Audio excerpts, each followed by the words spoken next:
Can you figure out the camera here for me? The camera, I can't figure that out. You plugged it in? Yeah, it's plugged in. The camera here for me. The camera.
Yep. Oh, wow. I'm a natural. Oh, boy. Sound check. The sound check. Loo. I'm sound checking right now. Lú. Hvar ég? Facebook. Allow.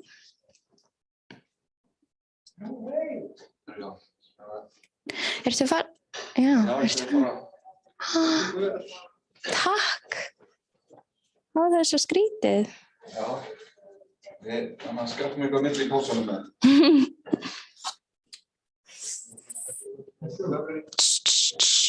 It was perfect. Come. Everyone wants a piece of me. No, I'm kidding. No, it's okay. I can come. Just want to see if it's not lagging or anything.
Hi, everyone. Welcome to Connecting Loops conference and hackathon. We are starting today our conference and we will be first welcoming our opening speaker, who is Lucie. She's the ambassador of the EU here in Iceland, and they've been very kind to have the open statement for us presented. So it's being pre-recorded, so just copy with me for a second and I'm just going to show.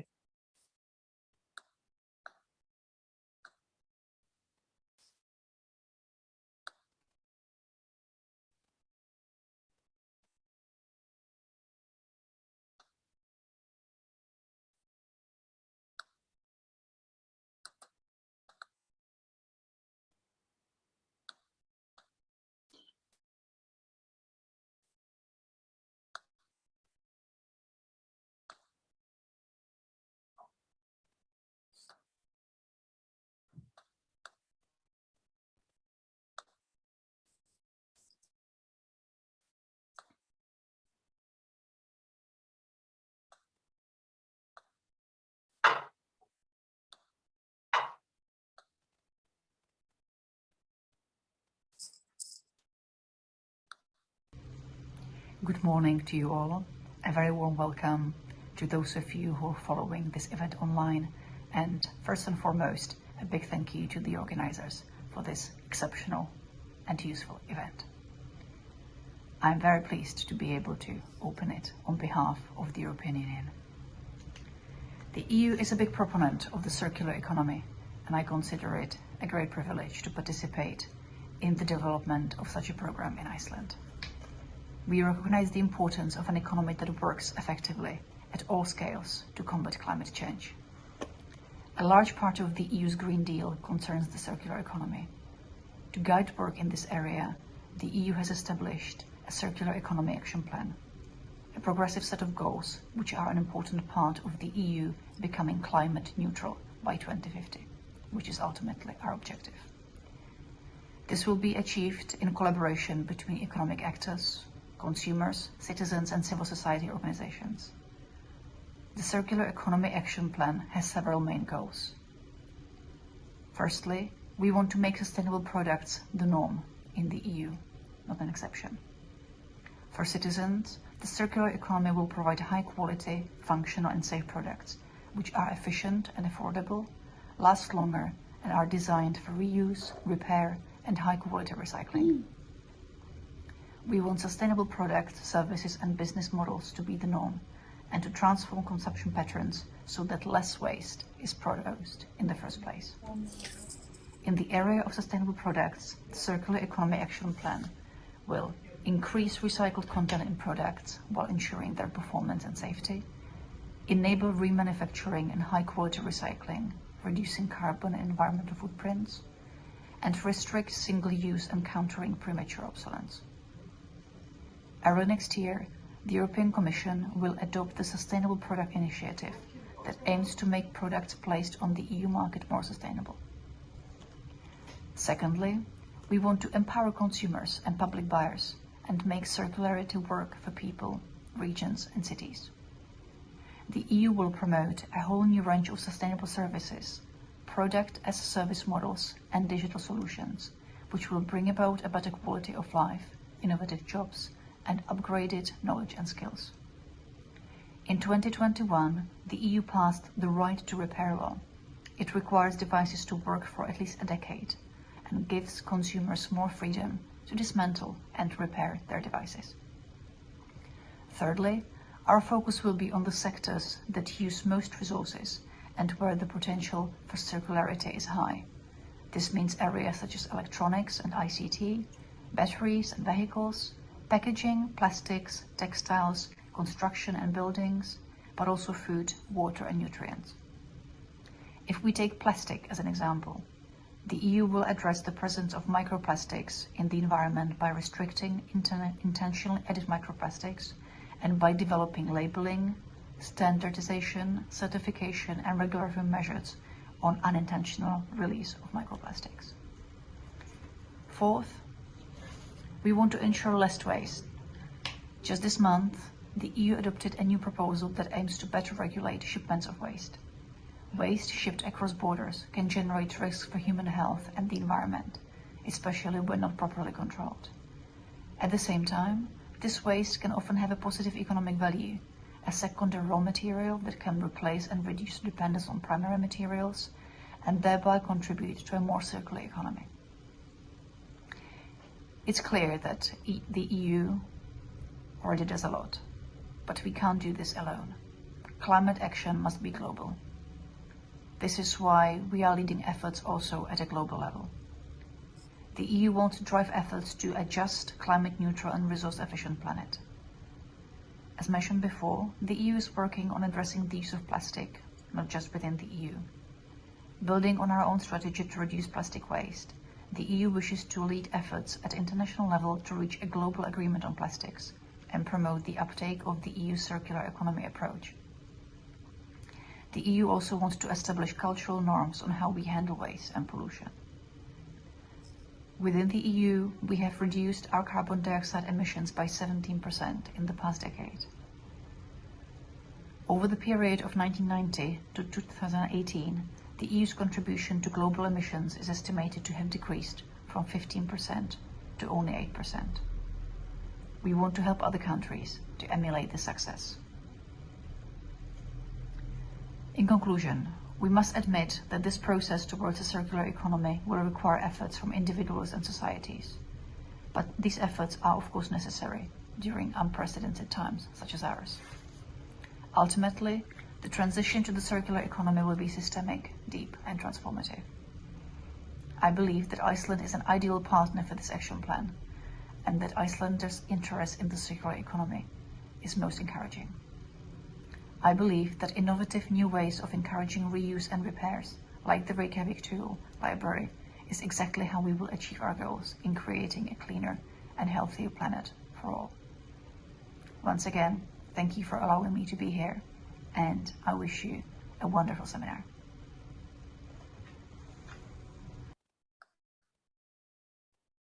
We want to thank Lucie for giving us the opening statement for our conference and hackathon. We will be following through with the Borgarbókasafn in about 5 minutes. We're just finishing setting up, and then we'll be live and letting them join in. So just hold on with us for a couple of minutes and we'll be with you.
Good morning.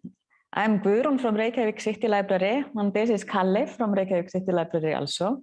and we are going to talk a little bit about our library. I will start, then Kalle will take over. The City Library is really an open space for all. We are located in 7 places in Reykjavik. Just recently opened in Úlfarsdalur. And our role, that is really to create, to share, to equalize and strengthen. That is something that it's really important with the libraries.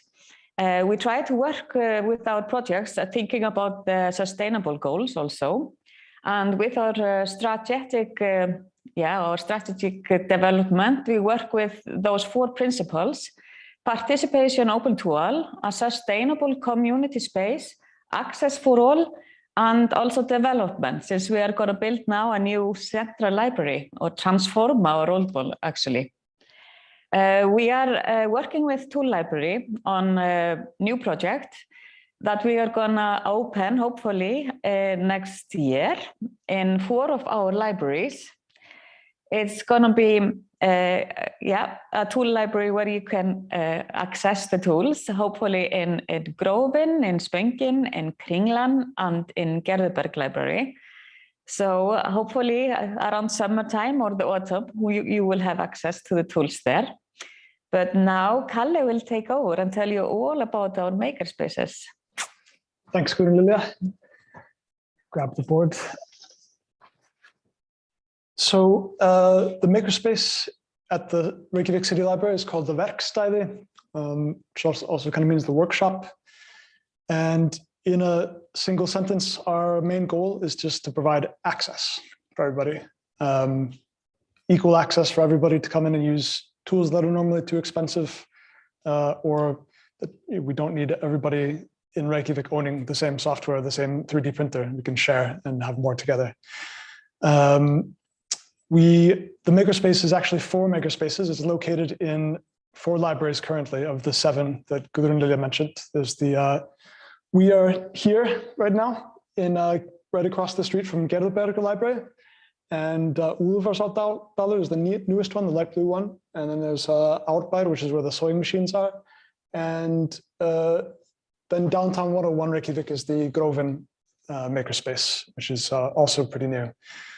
And each one has a different emphasis, but these are a couple of the tools you will encounter. So there's a lot of emphasis on creative, artistically creative technologies. We have a recording studio about to open in Úlfarsdalur, which I'm really excited about. And we've been developing a mixing room right next to the podcast studio at the downtown library. So we have a music and audio software, as well as the Adobe full Creative Cloud package downtown. Anyone near 101 can just walk in and use Adobe for free. And then we have the traditional maker technologies like the 3D printer and the Final Cutter, and the most popular, most requested tool is the button maker. So the downtown library is the one that has sort of like the visual art and the audio processing emphasis. And that's where the makerspace kind of started with the podcast studio. That's the oldest member of the makerspace, and it's been growing from there. It's really exciting. We have 4 Macs with Reaper and Logic and GarageBand, and it's still growing. Then Gerðuberg is the green library right across the street with 1 Ultimaker and traditional fabrication technologies. And then there's a little sewing corner in the Árbær library. And then the newest one is the recording studios. And we're about to set it up this week on Tuesday. I got an invite. All of the makerspace staff from across the libraries is going to help set it up. So why are we at this conference? Why are we talking about the makerspace? How does that fit into our ideas of this circular economy? So traditionally, like the library sits comfortably around using what you have and borrowing. So if we look at this beautiful graphic from the artist Sarah Lazarevich, we are moving pretty far away from buying from the take, make, waste cycle with traditional library services, as well as being able to hopefully lend out tools in the future. The makerspace, however, is a little bit tricky because these are maker technologies. So it is a bit linear. we are using new resources and making things that could end up in the trash. So traditional maker technology like 3D printers, it really depends on how you use it, like any tool. And that's why I feel that the makerspace has a special responsibility to impart values and knowledge and not just put the tools on display. And especially because we're working with young people, when they make something, we make sure that it matters to them. It's something valuable. It's not just a gift they're going to throw away on their mom. They get to have one free button on the badge maker, and then they could have one more free button if they teach somebody else.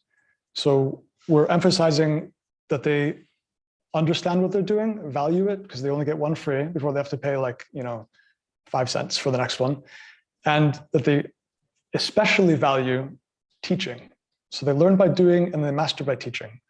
And the thinking is that once they sort of get hooked on making their own things, they'll know how easy it is to come back. And well, once you realize you can print a game piece on a 3D printer or a gasket on a carpet cleaner, you're never going to go throw it away and buy a new one without thinking first, is there a way to give this new life with the technology that I know how to use? So we can use this maker technology to use what we have, but we have to be careful how we use it. The other thing that's really special about the makerspace is that we can take kids of all ages, which is not always the case in the Fab Lab, where you have safety concerns.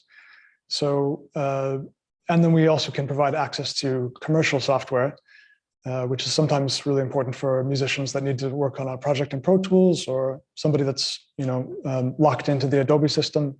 We have a place to go for that. So yeah, and then we talked to the artist and we were able to get this translated into Icelandic. So if anybody's interested, this is starting to circulate around Facebook around Black Friday, which is lovely. So we offer a large variety of services to get everybody involved in the makerspace. We've got organized workshops. We have courses, which are basically workshops, many workshops in a row where you develop songwriting or music, like mixing or cutting films or music videos, working with the green screen.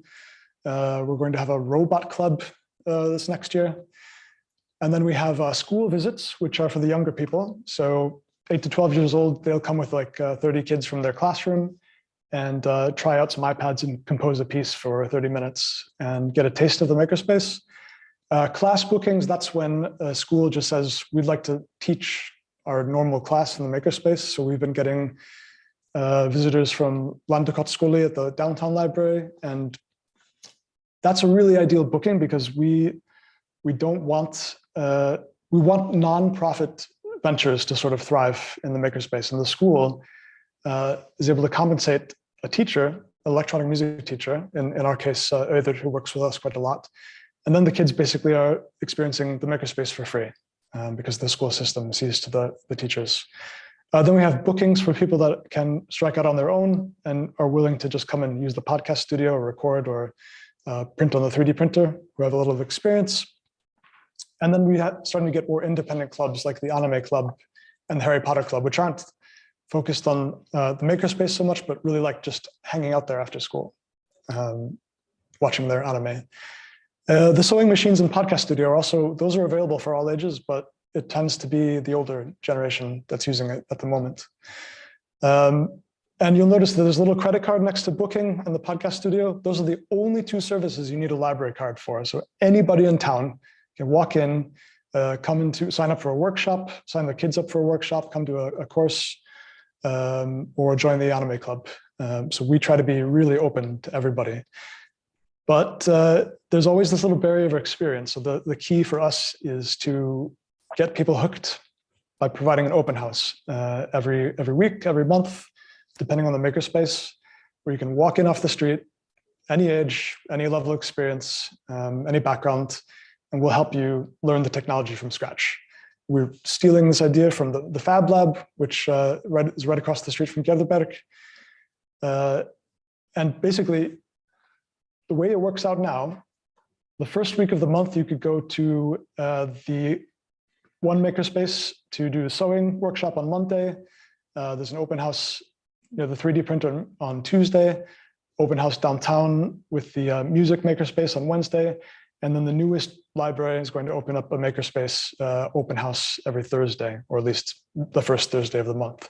So kind of a maker week. And the nice thing about that is the open house for the Fab Lab is also Tuesday, right across the street. So you can drop your kids off at the makerspace and then come, do your vinyl cutting or your laser cutting here in the Fab Lab.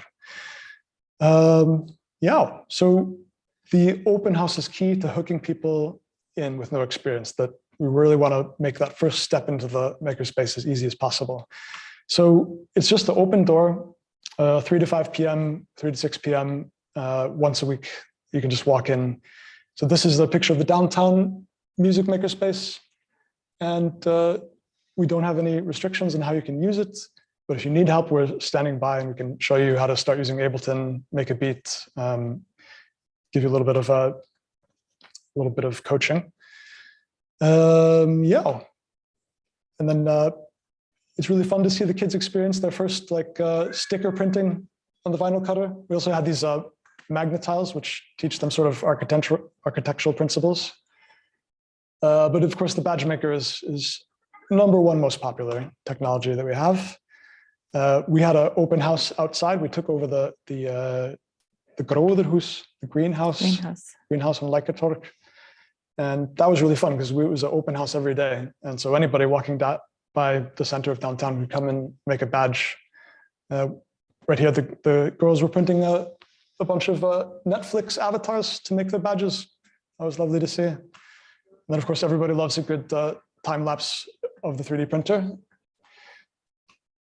And then, yeah, and it's the sewing makerspace. Their first open house of the month is going to be this coming Monday. I'm going to be going to that and fixing a backpack strap. Yeah. So the next point of emphasis for us is bookings. So we're still making this as smooth as possible for both languages. So it's a little bit Icelandic centric at the moment. But basically, if you browse to the library webpage, Borgarbókasafn.is, you just have to find the makerspace, click book now, and it shows everything that we have, whether it's bookable or not, just a list of all the technology you can find. If you click on it, you can find instructions or YouTube videos, or browse a couple of pictures of possible recipes. And if it's bookable, then you can deep dive into that. So the sewing machines are just open. Nobody has to book those. You can walk in anytime you want. But I want to book the green screen. So I open up that square here. And then I get to choose whether I want an hour or two. And yeah, which day of the week. And we're constantly adding to this. Yeah. Class bookings. So this is a couple of pictures of Landakotsskóli visiting with their electronic music class. And we're also looking for more clubs to populate the makerspace too. And just anybody that wants to use the space for anything nonprofit is welcome. And then our courses are usually for the older kids, like 13 plus. So that's when we can do something like build a robot over 3 weeks, like we're going to do this February, or we've been doing in the summer, like a 5-day music course where kids come out with lyrics and a recording of a song that they've made, or they learn how to sort of start mixing using Soundtrap, which is a producing digital audio workstation that works in any browser on any platform. It's very open and lovely. This class, I think this is really beautiful. The teacher starts out away from the keyboards. So the kids are sitting in a circle talking about what's their background, what kind of music do they want to make. It's really important to just use the technology when it's useful, but stay away from it when you're kind of getting your creative juices flowing in the morning. So we really love working with this teacher. It's a good balance for the kids. And this is Ari, who's doing the robot workshop. Really looking forward to him. We met him through the Fab Lab. So we're grateful for that. And then I'd just like to show a couple of nice shots from various workshops we've had over the years. So this is from the Little Bits workshop, which are magnetic tiles that clack together like Legos. And they only fit one way. So you can just throw them in a pile at the 8-year-old kids and say, here's a button and here's a light and here's a battery, and try to make a flashlight. And then don't explain anything and just watch what happens. And they try by error, and they learn so much better when they figure it out on their own. And then you start getting these crazy, like, walking robots and stuff. I never thought this was going to be possible when we started to hold a Little Bits workshop. This is from a Sonic Pi live coding workshop that we did downtown. This is working on Soundtrap and a program that I really love called Figure, which is free. It's on iOS. It's kind of locked into the Apple system, but otherwise it's a really fast way to make dance music that sounds very well produced with just one finger. So actually 6-year-olds are coming up with really good songs on this program. Then we have the t-shirt printing workshop, which is one of the most popular ones we have right across the street at Ýrurari. Yeah, we've got a little bit of time, so maybe I can play a couple of the genius compositions that the kids have been doing. Let's see if this opens up here. And there's the mouse.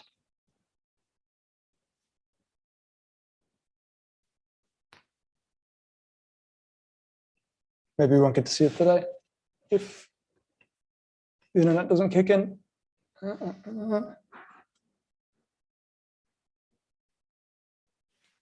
Oh, okay. Maybe we won't be listening today. But we have basically a playlist of maybe about 150 songs that were just composed this year, like 10-second loops with a really pretty good beat. Some of them are actually really quite creative. And unlike with the printer and the badge maker, where we don't want a lot of trash being produced, I really think the kids should make as much music as they possibly can of any quality and save it and put it up on SoundCloud for posterity, because I think it's just some of the stuff that comes out of them is so unexpected. It's lovely, and of course, waste-free. This workshop is lovely. It's the Hedy Lamarr cryptography workshop for girls. Hedy Lamarr is my hero. She, if you don't know about her, you should check her out. She was an actress that also invented spread spectrum security, initially for wartime coding. It's now used in Wi-Fi and Bluetooth. That was in the 50s. This is the plastic-free September workshop, where they're making shopping bags out of old clothes, giving new life. And this is the Makey Makey, which is really popular in makerspaces. So it's sort of like little electrodes that you can stick into bananas or potatoes or Play-Doh. And you can make a little tinfoil keyboard or Mario controller and play video games with it. And of course, this is my favorite workshop, the giant soap bubbles workshop, where we make these giant, like, school bus-sized bubbles that float down the main street in downtown. I really hope we get this this greenhouse again this year, because that was just a nice way to take the library and the makerspace out of the library and kind of bring it to the public instead of trying to get them to come to us. Yeah, don't have a lot much more to talk about, but I'll show a couple more of their more fun projects. So when COVID struck last year, we had to cancel all of our workshops, naturally.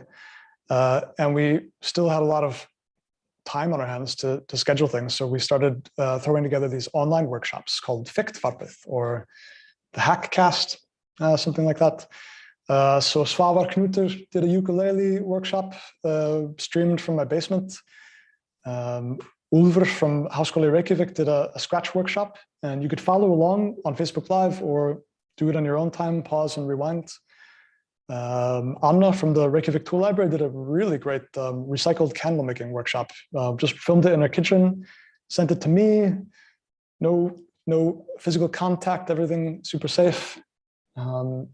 Yeah, this is a great way to pass the time when, if it ever comes up again that we have to be stuck at home, you can still hack. But you can still access those Fiktvarp online on our webpage. Yeah, these are still up on our Facebook webpage. They're on YouTube. This might actually, let's see if this one's actually going to load.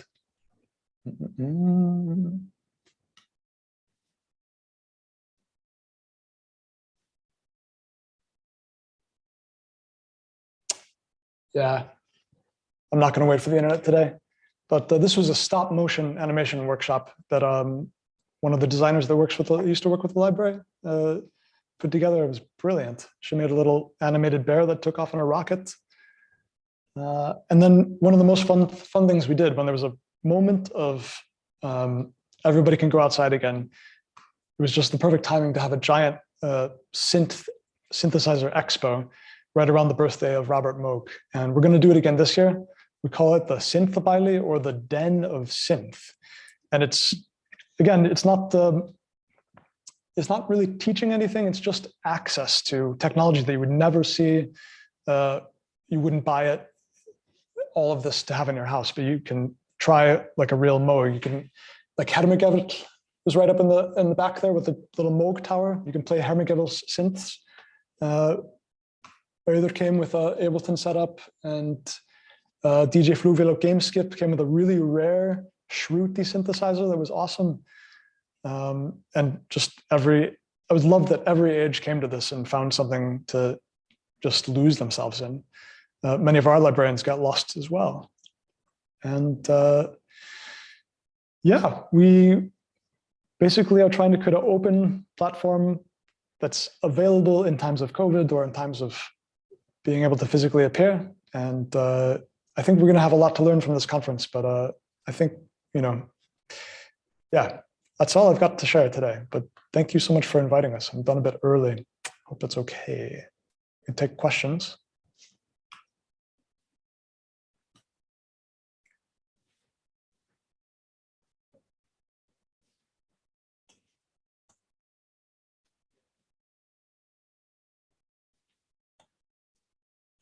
I've got to kill time.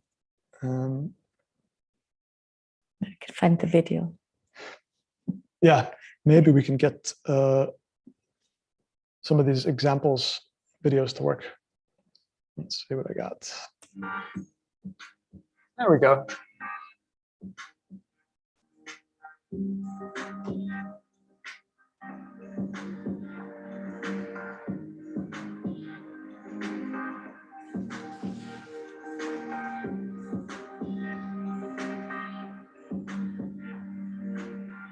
Hæ, velkomin til Teiknvarpið. Minna heiti ég og ég teiknari og hönnuður. Það sem mig langar að segja sýningur í dag hvernig við getum búið til stunda stop motion klippu með einhverjum karakteri og fígúru.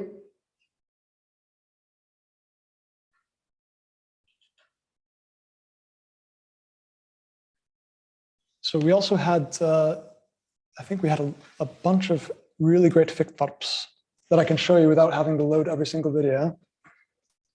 Let's get this tab here.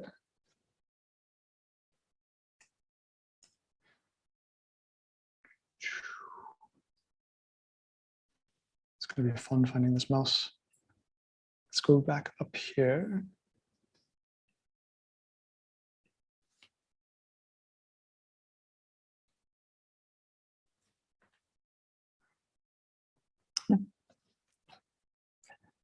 All right, thanks so much for having us.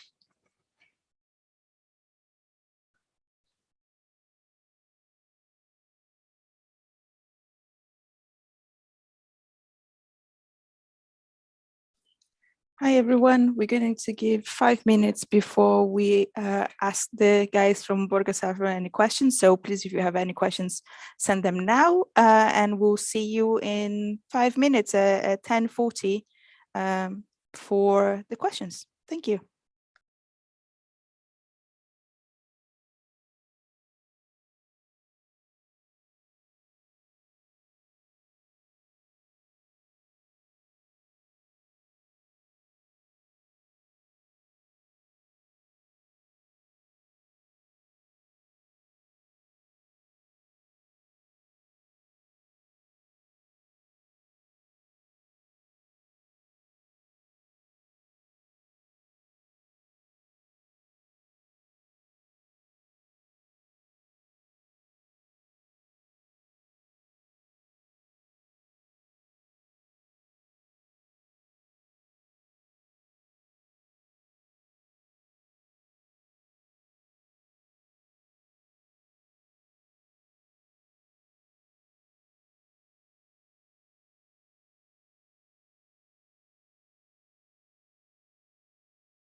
All right.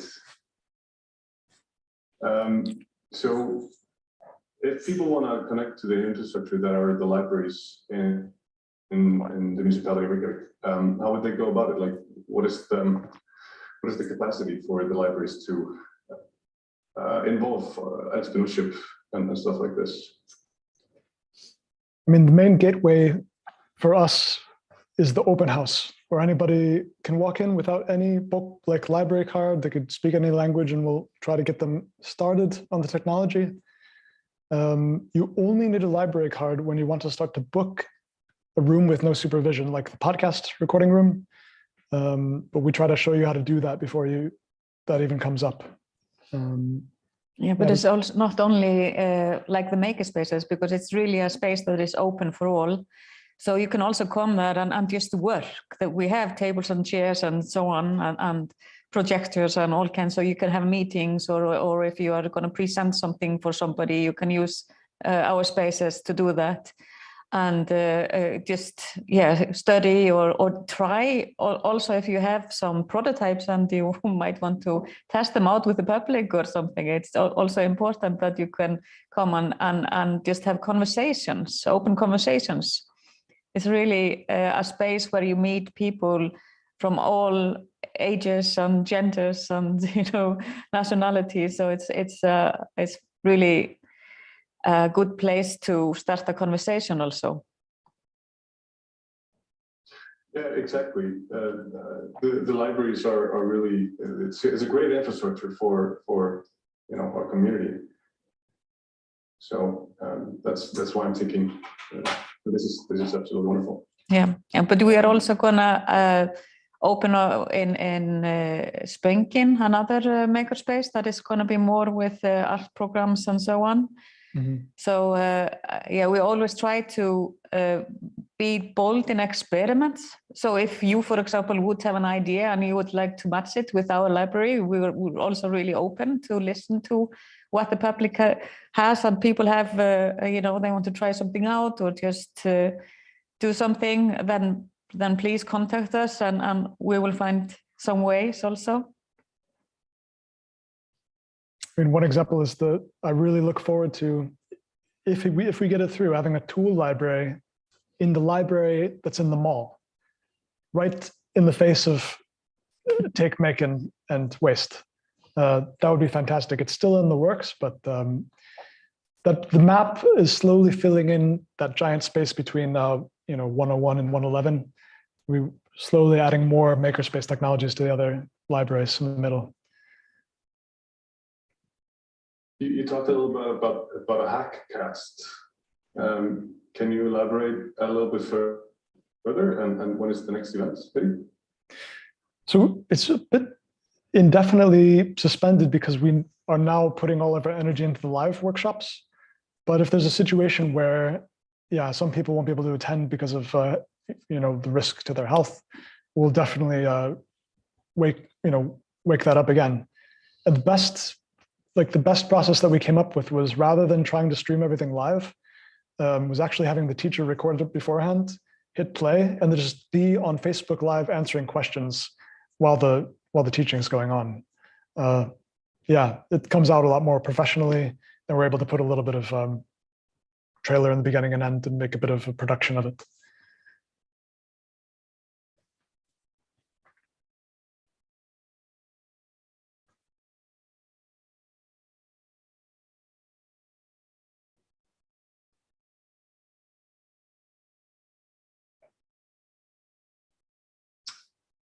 Great idea to have the circular economy with a take, make, waste. Maybe at the shopping mall. Yeah. Mm-hmm. This is a great day to have this conference. It's the day after Black Friday in Iceland, and in case you weren't feeling enough like a consumer cog in a machine, some of the Icelandic sales are called the Black Sheep sales. I think it's a bit ironic, but we're trying to show people other ways you can make gifts from scratch, fixing something up that you already have, giving it new life. I think that's a really important message that the library can help kind of underscore right now.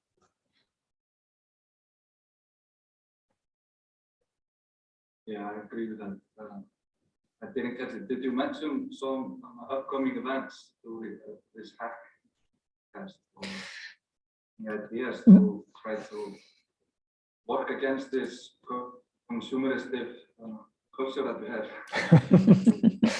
There's often on the echo chamber between the circular economy thinking and the consumerist, Black Friday, Singles Day. I mean, the Hackcast was really good for making something new with the things you've already got at home. So when Anna from Tool Library did a Fiktvarp or a Hackercast, she was taking bits and pieces of old candles, melting them together with maybe some colors in a pot on the kitchen stove. All you really need is old candles, a glass jar that you can sacrifice for a candle, and then maybe a new wick. Other Hackcasts that are in the works are a little bit more software oriented. We wanted to show people how to get started in Logic Pro. So we got a professional Logic teacher and producer to come teach that. I did one that we're still editing on how to make homemade soundproof or sound dampening panels, acoustic panels. You just need a couple of insulation panels from the hardware store. But then you can just do it all yourself. You don't need to buy any particular special acoustic stuff from the music shop. You can just use hardware at home. Yeah, but if you also have some ideas, so people out there for, then please let us know and we can make it happen. Yeah, definitely. Or just provide the space for it. Great. For someone who might be watching this or interested, they just go to the city library homepage and makerspace to get the events. Yeah. You need to have a credit card to join the events, or is it usually open for everyone? Oh, it's open for everyone. Open for everybody. Open space for all. And you can see the upcoming events at the city library homepage. Yep. Yeah, and we'll say if there's sometimes you need a registration, if you need to count how many people are in the room during COVID, or in the case of the Robot Club, we only have 8 robots. So it's going to be the first 8 people that sign up for that. Might be a bit of a rush. But a lot of the workshops are just anybody can walk in at any time. The Little Bits workshop is like that. The composing electronic music with Figure. We get 14 iPads and a bunch of headphones and splitters. When we're making giant bubbles downtown, it's really anybody that wants to can come up and start making. So we have to have a good balance of registered and non-registered workshops. But they are free. They're always free.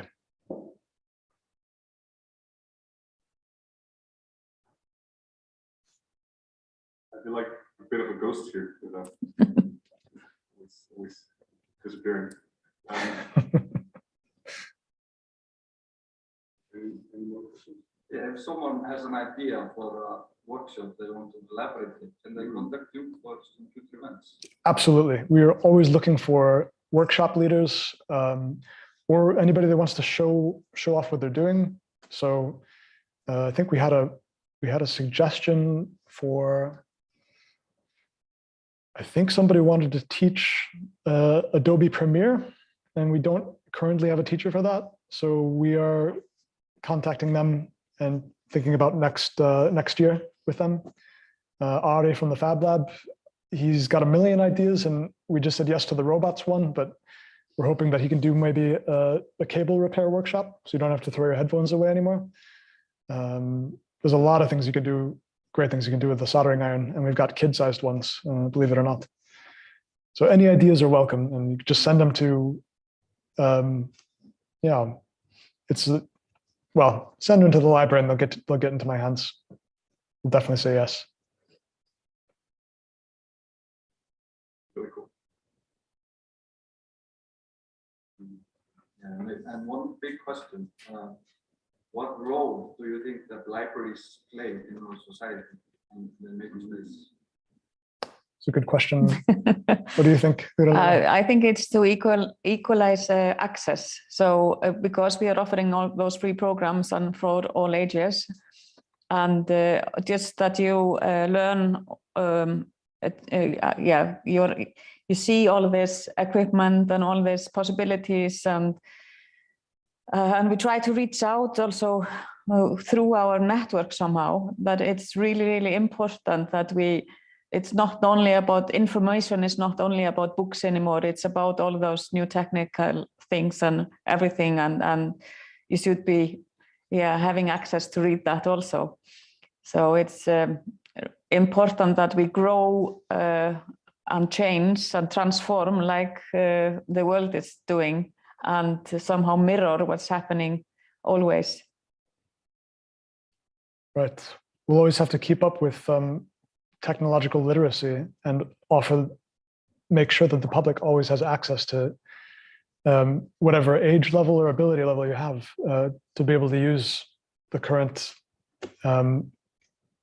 technology, whatever that might be. I would say the other thing the library has to emphasize is that it isn't really borrowing, it is more using what you have. If you live in a city, the library is yours. You are basically funding it with your tax money, and you should never think that you have to ask permission to enter or do something that you want to do. Libraries should be open and receptive, and you're cheerleaders for whatever idea you want to do for the community. So it's your library, and you just walk in and tell us what you want. Very true.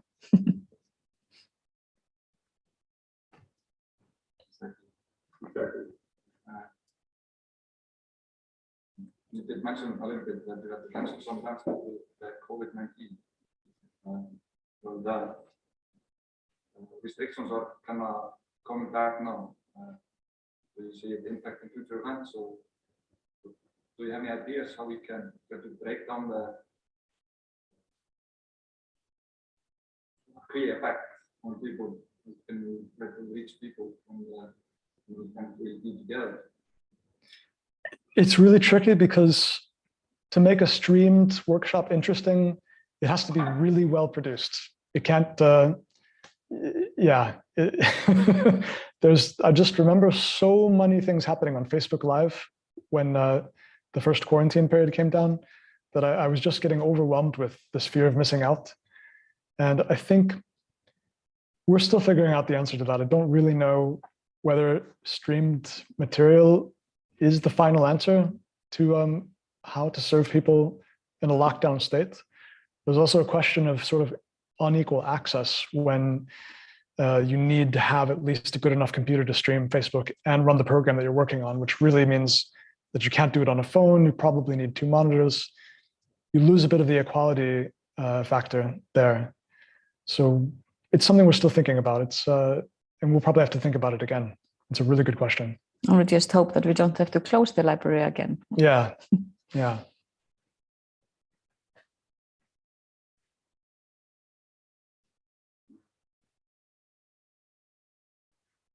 I'm just also wondering about there are a few things that you can learn from open and through streaming. The interaction sometimes kind of falls short. And some ideas that I've been hearing about doing workshops at home, as in like doing practical workshops where you're working with materials and robotics and things through streaming. Have you had any success in interacting with students with practical, like through the makerspace remotely? I would say when we've offered streaming, usually it's pretty one way. The interaction is very little, at least on Facebook Live and YouTube, which have been our main targets. We also tried streaming to Twitch, but I think people's attention span for digital content is just really short during lockdown, shorter than normal. So sort of a digital overwhelm. So yeah, I mean, I'm interested to see if there's a way to get a little bit more back and forth. I'm not quite sure.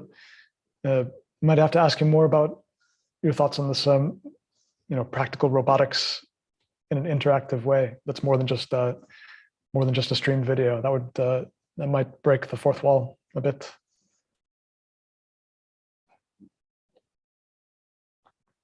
Yeah. Yeah. Looking forward to check out the future events on the city library page. Is there anything else you want to add in the end? You guys?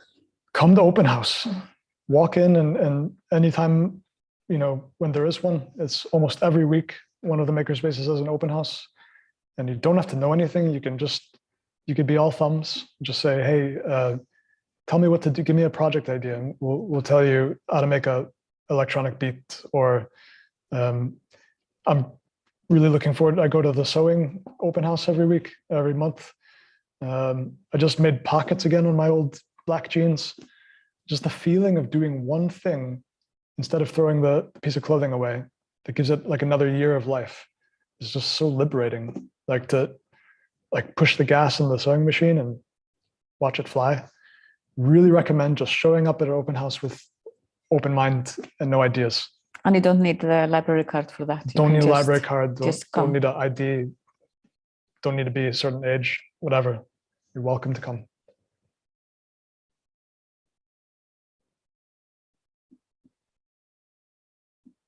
And remind us again, when are the open house? Or where can you find the information? So you could go to Borgarbókasafn.is, the library webpage, and then click on Makerspace. Or you could go to the main page and click on events, but it'll always say Fikt dagar or open house if you're on the English page. And the next one is going to be, let's see, I think it's going to be, the first week would be not this Monday, but the next Monday. There will be a open house at the sewing makerspace in Ýrurari.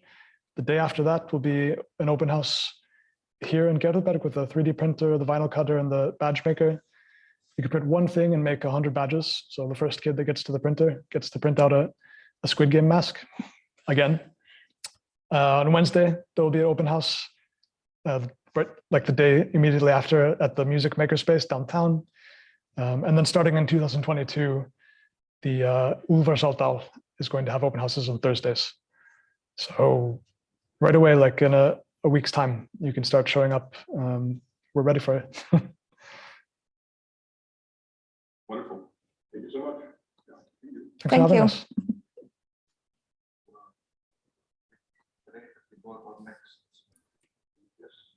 Thank you so much for the... All Likewise.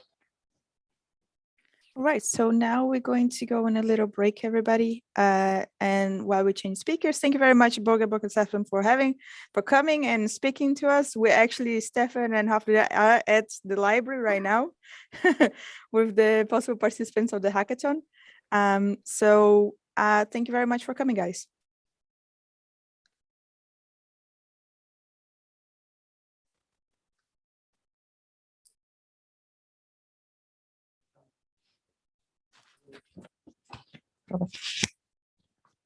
Oh yeah, enda er ég host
Hi everyone, we are now being joined by Ragna Sara from Fólk. She's going to be talking about her path in circular economy, so we would like to welcome Ragna. So do I speak to this camera? Okay.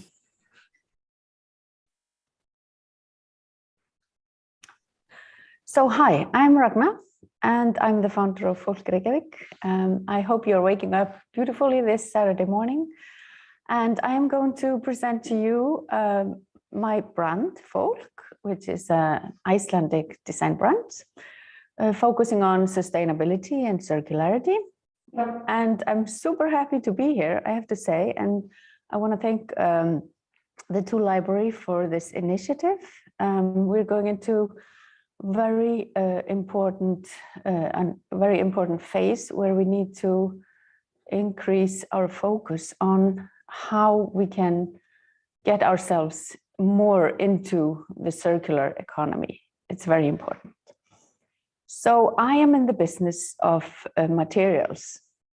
And as we know, materials from used products, from processes, from companies, from textiles, just look around, they are piling up everywhere.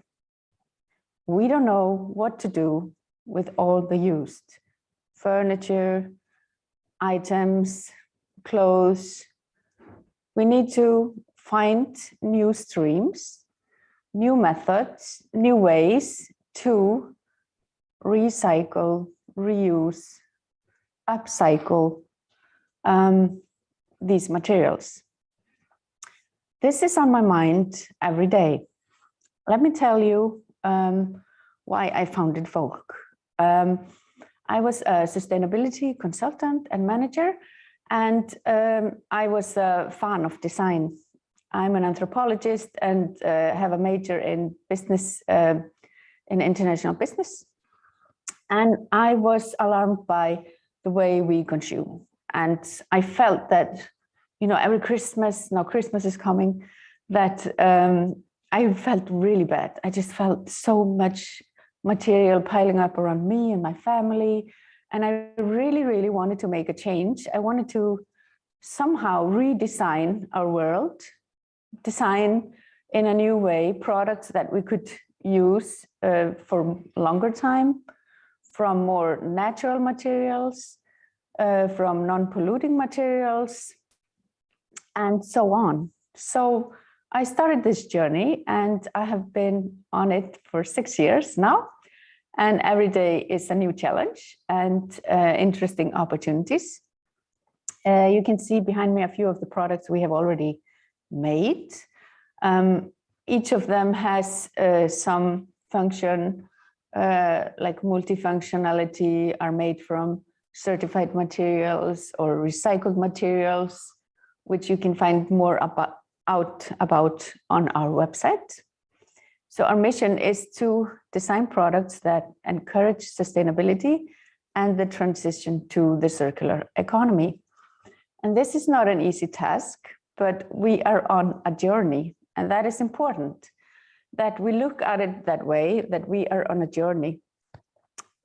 We are a company and we can be and are scrutinized for what we do. So we need to take responsibility for our actions.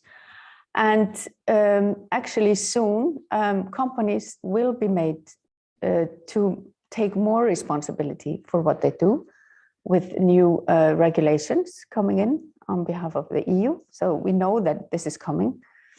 So we need to prepare for that and also take more bolder actions to get into a more sustainable economy and society. So as I said, it is a journey. So we can't like design the perfect sustainable product or perfectly circular product. In order to succeed, we need to form partnerships. And I'll get back to that in a moment. But so when the folk journey started, we made sort of a code of conduct or sort of certain internal rules that are our guiding light, and they are about material selection, about how we design the products that we want to put on the market, about our approach to recycled materials, and so on, and transparency. If you are wondering, and I'm thinking that I didn't explain it, how Fólk works, then we are a design brand. We ask designers, we form partnerships with designers. We ask them to design into our ethos of sustainability, like how we want to make. So the designers, they get a certain like blueprint of what materials they can use, what functions the products need to have, and so on. And then the rest is mostly collaboration, so we work tightly together. And sometimes the collab results in a product or a product line, and sometimes not. So then we go ahead, we produce the product, and we market it and sell it. Most of our clients are design stores in Iceland. We also sell abroad. We are present in the Finnish market, and we are now, of course, had some disruption because of COVID entering new markets, but we are going into Germany right now, looking at new partnerships over there. So here you can see an example of some of our products. I want to tell you about the Circular Design Project, which we started in 2020 with the support of the Icelandic Design Fund and the Frumkvöðlasjóður Íslandsbanka. Like I said before, the objective was to try to make some use of the material that is piling up everywhere, make an attempt to design something usable from that material, and partner with the necessary agents to make this happen, both on a smaller scale to start with, because we need to create the process, we need to find out about what works best for everybody in the process, but then later on a larger scale, because if we want the change to be successful, we need to be able to continue the process repeatedly. And that is a challenge. So we started locally, we started in Iceland, and we started to explore a few materials, so plastic, metals, stone, and textiles. Plastic soon got out of the picture because it proved to be very expensive to make molds, and we didn't have the budget for that. But the focus was, as I said before, creating value from leftover material. We had to study the material and what kind of items would be possible to make from this material. Like, would you make a goblet from reused aluminum? I'm not sure if consumers want to use that, material for. So we had to discuss a lot of usability, functionality of the material while we were learning about how it could be recycled.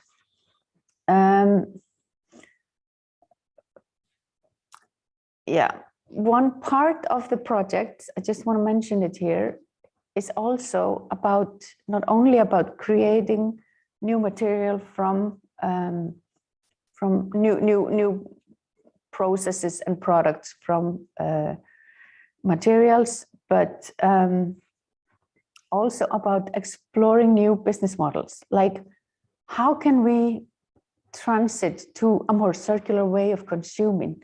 Do we always have to sell everything that a consumer wants to buy, or can we rent objects? Can we rent furniture? Of course, it has to make sense business-wise. So we wanted to explore that of leasing furniture, objects, and other ways of consuming in a more circular way. This is sort of has been on hold as we need more funding to go into this this part of the project, but we are looking forward to diving and digging more into that next year. So, as I said, making a truly circular process is something that we as a company, as a small empowerment company, cannot do by ourselves. We need to partner up with all the others in the value chain, in the supply chain. So this means we needed to partner with the designers, we needed to partner with raw material makers and the producers, the ones who make the products, who know how to work on the material. And as an example of a partnership with a raw material maker, I wanted to show you, you see the photo behind me, or the photo on the screen of a shelf. Looks like a beautiful shelf, I must say, designed by a very good designer. We collaborate with Jón Helgi Holmgeirsson. But this product is actually made from upcycled textiles. So here we are partnering with a Danish company that has the sole focus to recycle textiles or upcycle them. So they take textiles, they cut them down and they pressure them into these boards, which we then as designers can use to make objects from. And we have made more. Here's another example of upcycled textiles. This is from a Swedish company, also upcycled textiles, where some leftovers are taken and put into this harder form by pressure, and can be used in many ways, can be CNC cut and so on. So there's a very lively and interesting development going on, particularly in Europe, in the Nordics, where upcycling of materials is taking place. So the collaborations that we went into were on metals, where we collaborated with the support of Samál and collaborated with Malmsteipan Hella and designer Tinna Gunnarsdóttir. And we also went into a very interesting collaboration with a car part sale. So a friend of mine introduced me to Aðalbjörg, the owner of Aðalheiður, sorry, the owner of Netpartar. It's a car part sale near Selfoss, and their mission is to resell everything from a used car, everything that works. They want to resell it, and they're actually ISO certified and doing a great job. So what we wanted to do was use some of the car parts that were worthless, that they couldn't sell, and turn them into some other value. So we partnered with Studio Flétta, a super interesting design duo of Hrefna and Birta. They have been doing a lot of textile upcycling and other interesting design projects. So we partnered with them and actually just sent them into Netpartar and said, well, look around, please try to find some material that we can either transform or we can use to create a new design that has some value. We also did a collab on leftover stone. So when there are digging grounds, like for example, the Landspítali digging ground, there comes a lot of stone material out from that. Being aware of that, we partnered with the Stein Company, a very good stone manufacturer, and designer Ólína Rögnvaldardóttir to create objects with functions from this leftover material. And I want to show you, so on the photo on the right, you can see some of those objects. So these are actually both flower vases and candle holders. Some of them in the photo are made from the blágrýti that comes up from the digging ground of Landspítali and elsewhere in areas where there's being built, while some are just natural stone taken from other sites. So as you see, there's a lot of material, to work with. And last but not least, I mentioned that already, the upcycled textiles, where we collaborate with the Danish company, really, and designer. So here you can see some examples of value creation from trash, from something that wasn't meant to be used. So that was a material that was just left over. So you can see the beautiful candle plate designed by Tinna Gunnarsdóttir, made from 95% recycled aluminium. You can see the upcycled airbag, which is what the design duo of Flétta came with into the picture. So they went around, and this is what they found, airbags. I had imagined that they would bring some hard mechanical car part and we'd turn that into something else. But this was brilliant, and we loved it from the moment they introduced this to us.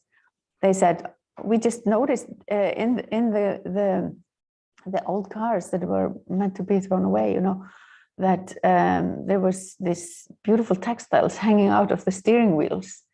So with a little bit of redesign, and the textiles are naturally pink and green and beautiful colors with embroidery that is interesting. So that was a very interesting way to use old car parts. And the table you can see as well, that is made from recycled steel, from certified wood, and from the boards, the Danish boards that are recycled from textiles. So a lot of wealth in our trash, I must say. I just wanted to show you a little bit from the process of our collaboration with Tinna and Hella. So here you can see a staff member at Hella throwing old metals into the pot and just remelting them, and then putting it in the mold, which is sand casted, working on it, and designer coming to see how it looks. So a very interesting project. And I must say the advantage of doing such like a process like this in Iceland is that we have renewable energy that is covering the energy. So that, but still it's very hard to produce in Iceland because the costs are so high and consumers are not all able or willing to buy products at such prices. So here you can see sort of the recipe or so, what went into the pot, what was melted. So car rims, car bumpers, I can't translate that, álestaborð, some alu waste, and a little bit of silica. And you see these beautiful multifunctional platters that emerge from this collab.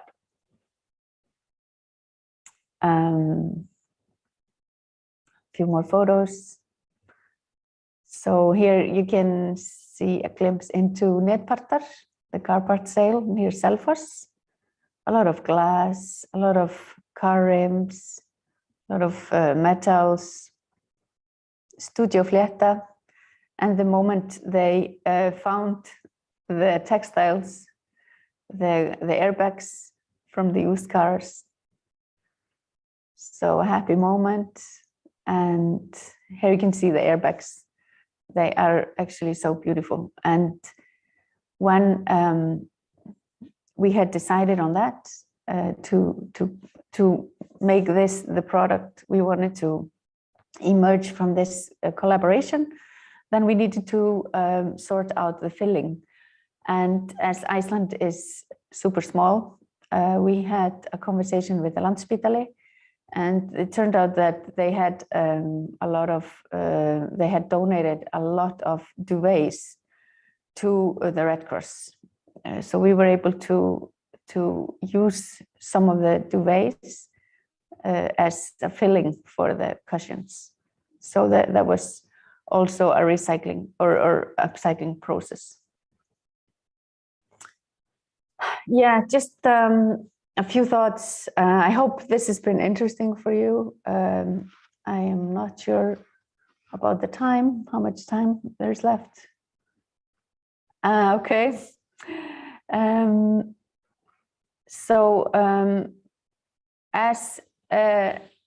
As an entrepreneur, driving a company that focuses on designing and sustainability, circularity, these are the issues that we think a lot about. So, can we create circular products?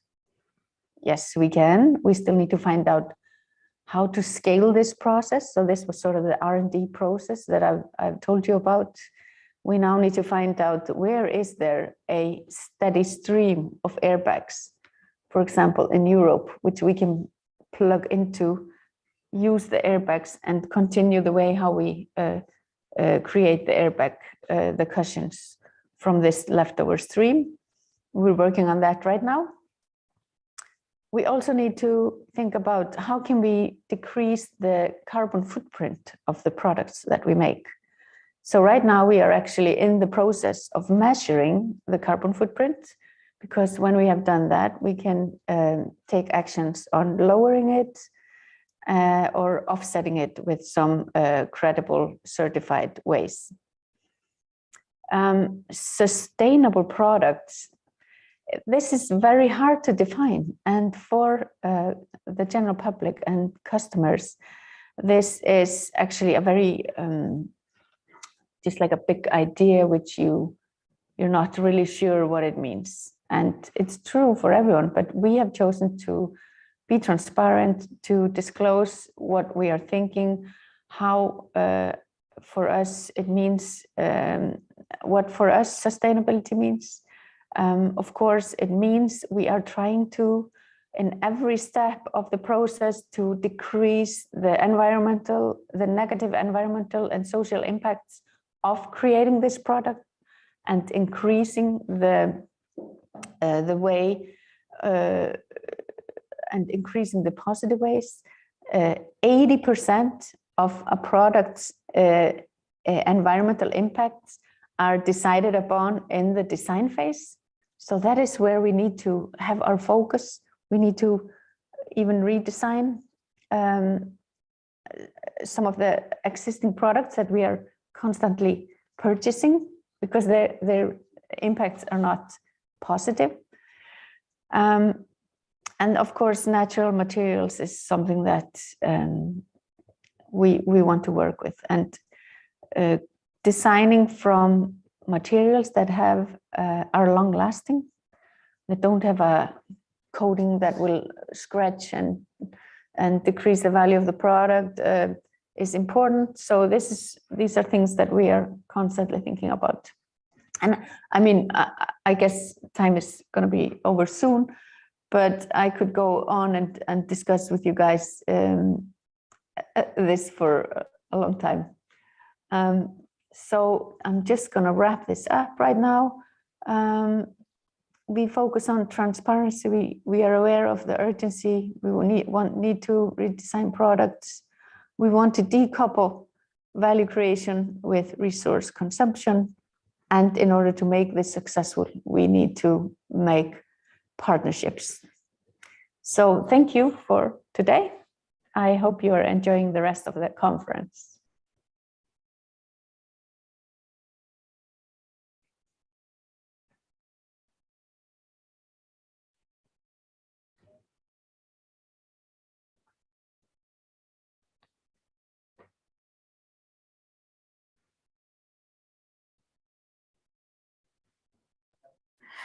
Hi guys, we would like to thank Ragna for joining us today. We are going to take a little break now. So if you have any questions, please send us them via YouTube or on Facebook on our event page of today. And we'll be back at 11:45 to ask Ragna all the questions you proposed to us. So I'll see you guys soon.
Oh, I thought, yeah, hi.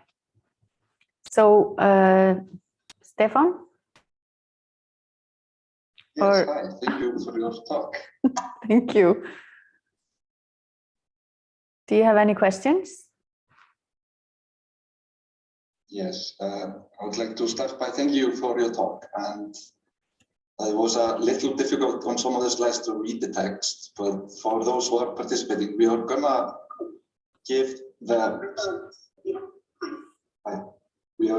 make the slides available for people to check that. Thank you for the talk. It's great to see what you are doing and your creative thinking of sourcing of the materials. You see the value of sourcing materials in different ways than many other people. Do you see any problems of share the process for upsiding for entrepreneurs? No, actually, I'm doing that. Like I am sharing how we are working, and each process is highly individual and has its obstacles or challenges associated with it. What is the main challenge, and that will only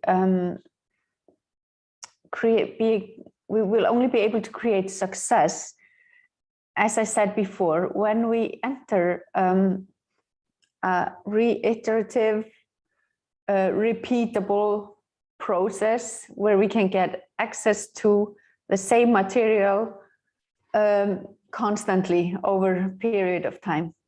Because creating a product is a very costly and time-consuming process,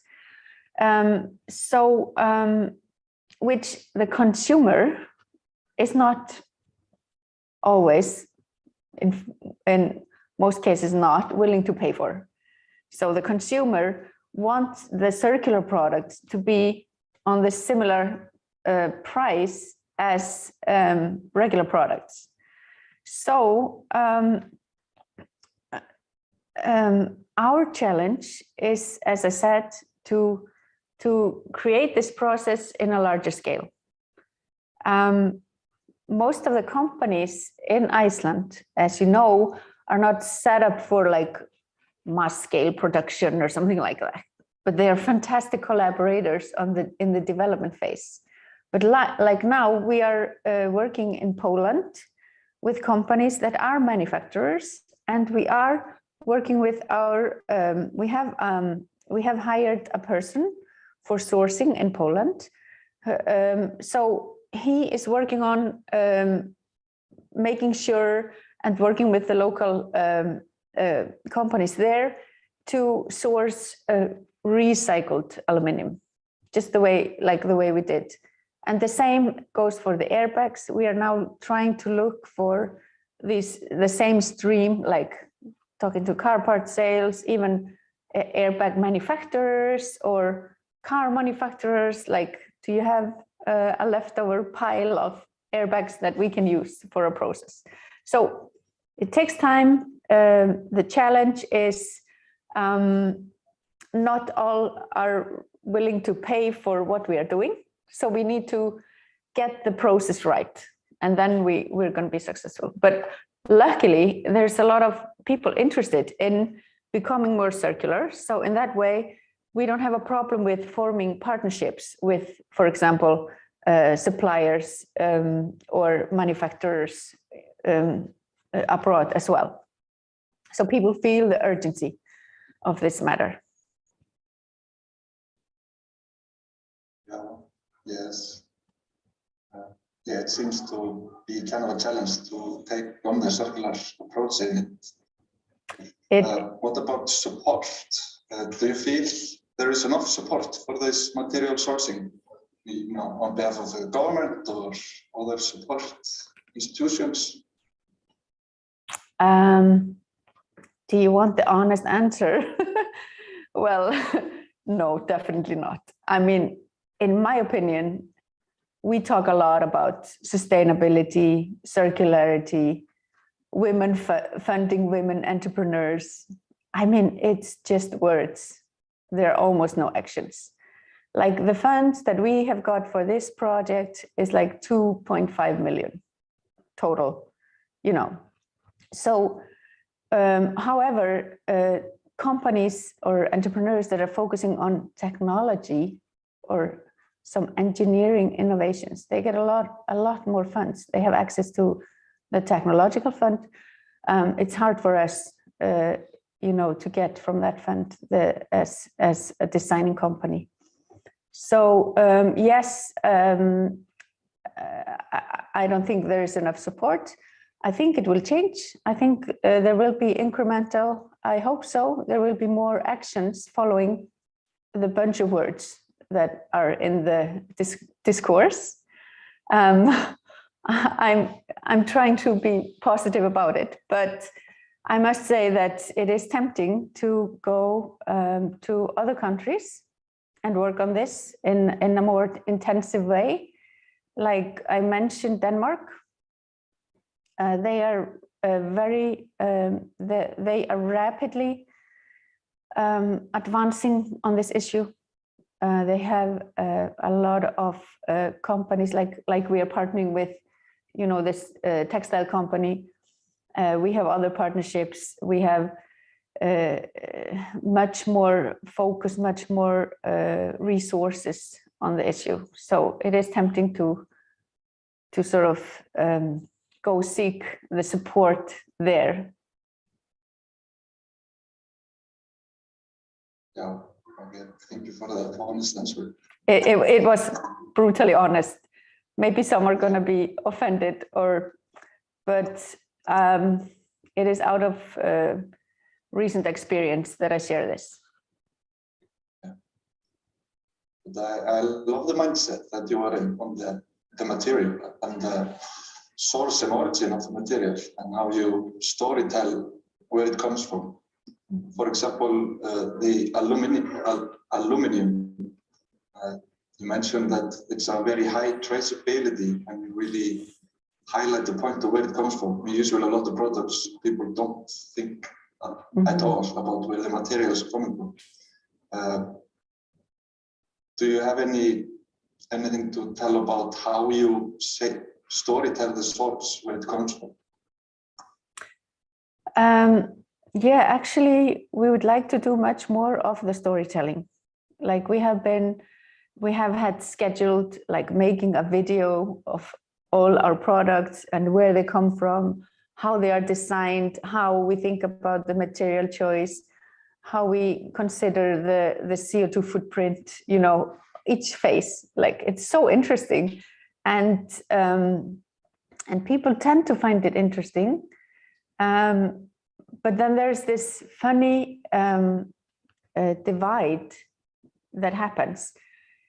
People in general, they tend to like all these stories about like where the product comes from, what it's made out of. They love to see the designers, and we want to make more of this. Then what happens is then, like, let's say it also goes for me, like I'm just like everybody else. Like I'm super interested in sustainability and all these issues, but then me as a consumer, then when I go and buy something, and this goes for everybody as well, the sustainability criteria sort of disappears.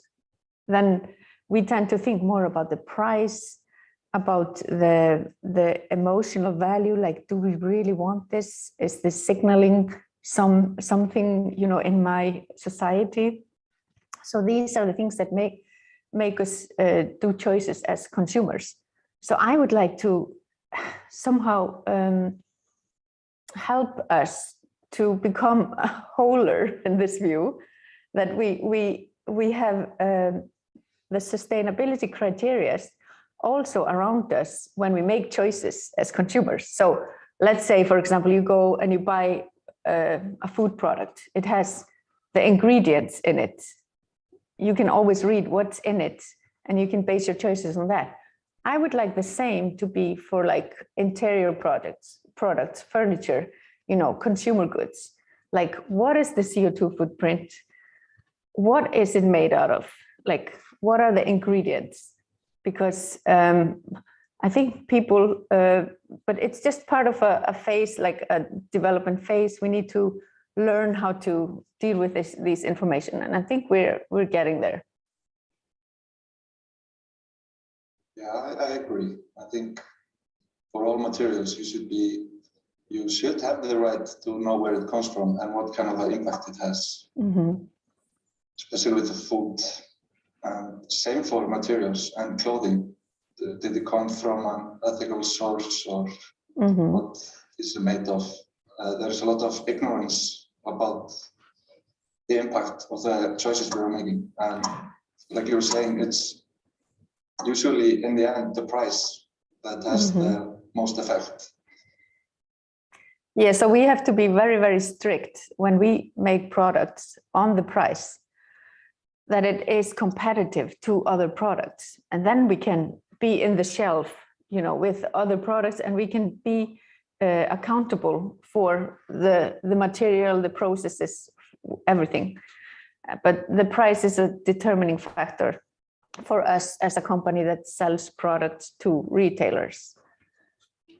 Yeah. Yeah, it's a good challenge, but it looks like it's going well, and I love what you're doing. I was wondering, when you are working with wood products, how can you storytell? How can you show people that it's coming from a sustainable source, or is it from something destroying the rainforest? How can you tell the difference? Well, there is the main like highlight in this process is the FSC certification. So there is the Forest Stewardship Council who certifies the management of the forests, and that they are managed in a sustainable way. So that is what we look after. So we always ask for FSC certified. We ask for locally grown, meaning like if we are working with a wood workshop in Poland or in Slovenia, we ask for local wood so that it doesn't have to be. And this means then we are not going to make like products from walnut, because walnut is mostly grown in the US. So we ask for, we choose local wood types, and we ask them to source them locally and from FSC certified forests. However, as with all processes and certifications, there can be deviations.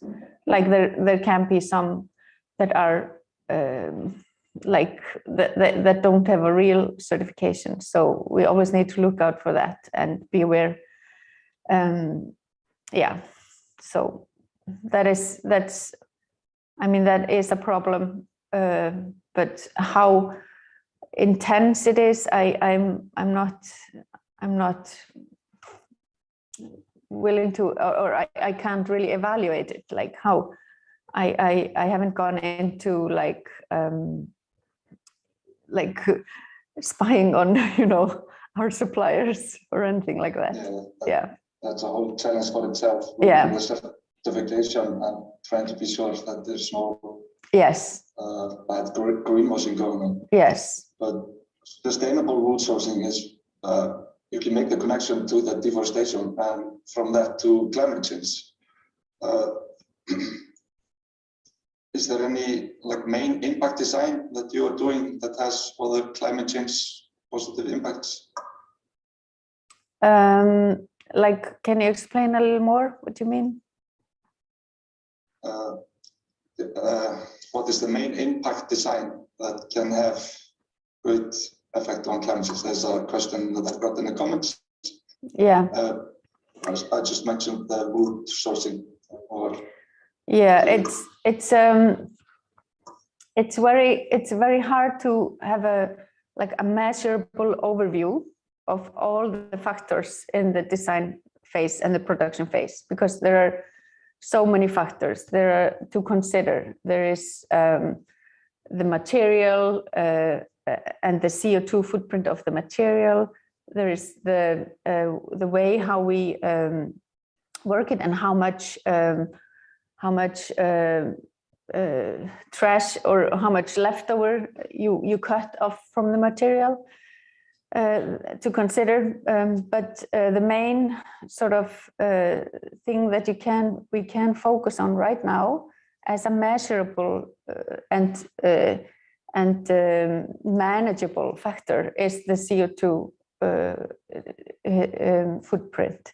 We are collaborating with a Danish company that actually yesterday won the Danish Design Award as a game changer. So they're called Morbar, and they provide software for us to measure the carbon footprint of everything that we make. So that is the sort of most measurable item or process that we can use right now. Really, love to hear that we can do that. So last question. Any specific interested material that you're seeing now for a future trend? Yes, that's a good question, because there is so much going on in the recycled, upcycled material development. So I'm looking into a lot of different materials. We have chosen to not make materials ourselves, but to plug into the lively and the dynamic material streams that are ongoing in the world. So we are working, like I said, on the upcycled textiles that we have here. Of course, textiles and being leftovers is a huge problem in our society. We are also working with like low carbon footprint materials, like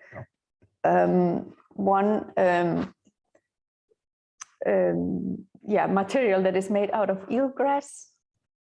It's sort of like a very natural product. It even smells like the sea. So it's eelgrass grown in the sea, and it also makes these like boards that we can use for some of our products. So we are now going to test how this works. There is material made from mushrooms and so on. So there's a lot going on, very interesting processes, which we are looking forward to tapping more into, to researching better. Because actually if you look around you, all the products that we are using today is something that was designed like 30, 40, 50 years ago, when we didn't have these sustainability criteria, we didn't have this urgency.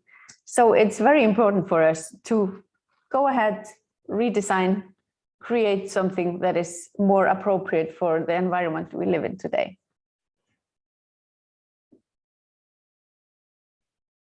So exciting. Thank you for sharing and for your talk, Ragnar. Thank you too. And good luck in your future projects. Thank you. It was a pleasure being here. Good luck with the conference. Thank you. And now we're going to take a short break. And then Cynthia Reynolds from Circular Regions is going to come. Until then, so ciao. Thank you. Bye. Hi, everyone. Like I said, Stefan said, Cynthia is going to join us now. We're going to go straight into it because we're running a few minutes late. Cynthia, thank you for joining us. And here you go.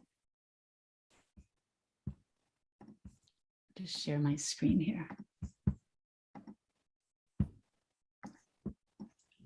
You seeing my screen all right now? Yes, we can see you fine, and it's live on YouTube. So thank you for having me. I'm the founder of Circular Regions, and I'm also the systems architect who designed the Circular Regions platform, where we work on developing a suite of tools that aim to activate ecosystems for place-based innovation, because no single sector or stakeholder can do this alone. We aim to provide a shared understanding of how we can work together across stakeholders and sectors, including the knowledge sector, the public sector, the private sector, the third sector, and we're also making sure that in the third sector, we include all of the nonprofits, the social enterprise, and these new cooperative models. One of the things that we're looking at is how do we bring all of these together and activate them in the same way through holistic understanding. We support that shared understanding of the circular economy as one that includes every phase of the supply chain and the life cycle, from materials to design to waste, one where the smallest loop has the biggest impact. Where we can rethink about how we collaborate and do business, how to reduce waste as well as material and energy consumption, reuse products and materials, and finally, and only finally, start with recycling, all with the goal of sustainable development with reducing waste and incineration. Whilst many people talk about environmental quality and economic prosperity, one core element of the circular economy that is rarely mentioned is supporting social equity, because we don't just need to transition to a circular economy, we need a just transition to the circular economy, one that supports an integrated, inclusive workforce and supports well-being for all. The circular economy works at all levels of our economy. At the macro level, with cities, regions, and nations developing policies and economic incentives. It works at the meso level with new collaborations via networks and clusters, including industrial symbiosis and supply chain transformation. And it also works at the micro level with users such as yourself and myself, the products and the services that we access, the companies that we support in doing so, not to mention the companies that we work for. So today, let's talk about the opportunities. The circular economy has many definitions, but it is quite simple. It's an economic system based on business models that replace the end-of-life concept. These business models can vary depending on the stakeholder, ranging from business to business, business to consumer, business to government, and also government to consumer solutions such as the library, being able to offer services to individuals.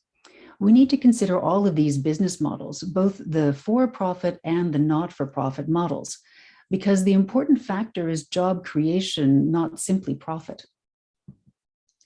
In our work in mapping circular economy initiatives, we also identify the barriers and the enablers, and these are regulatory, social, technological, market, and cultural.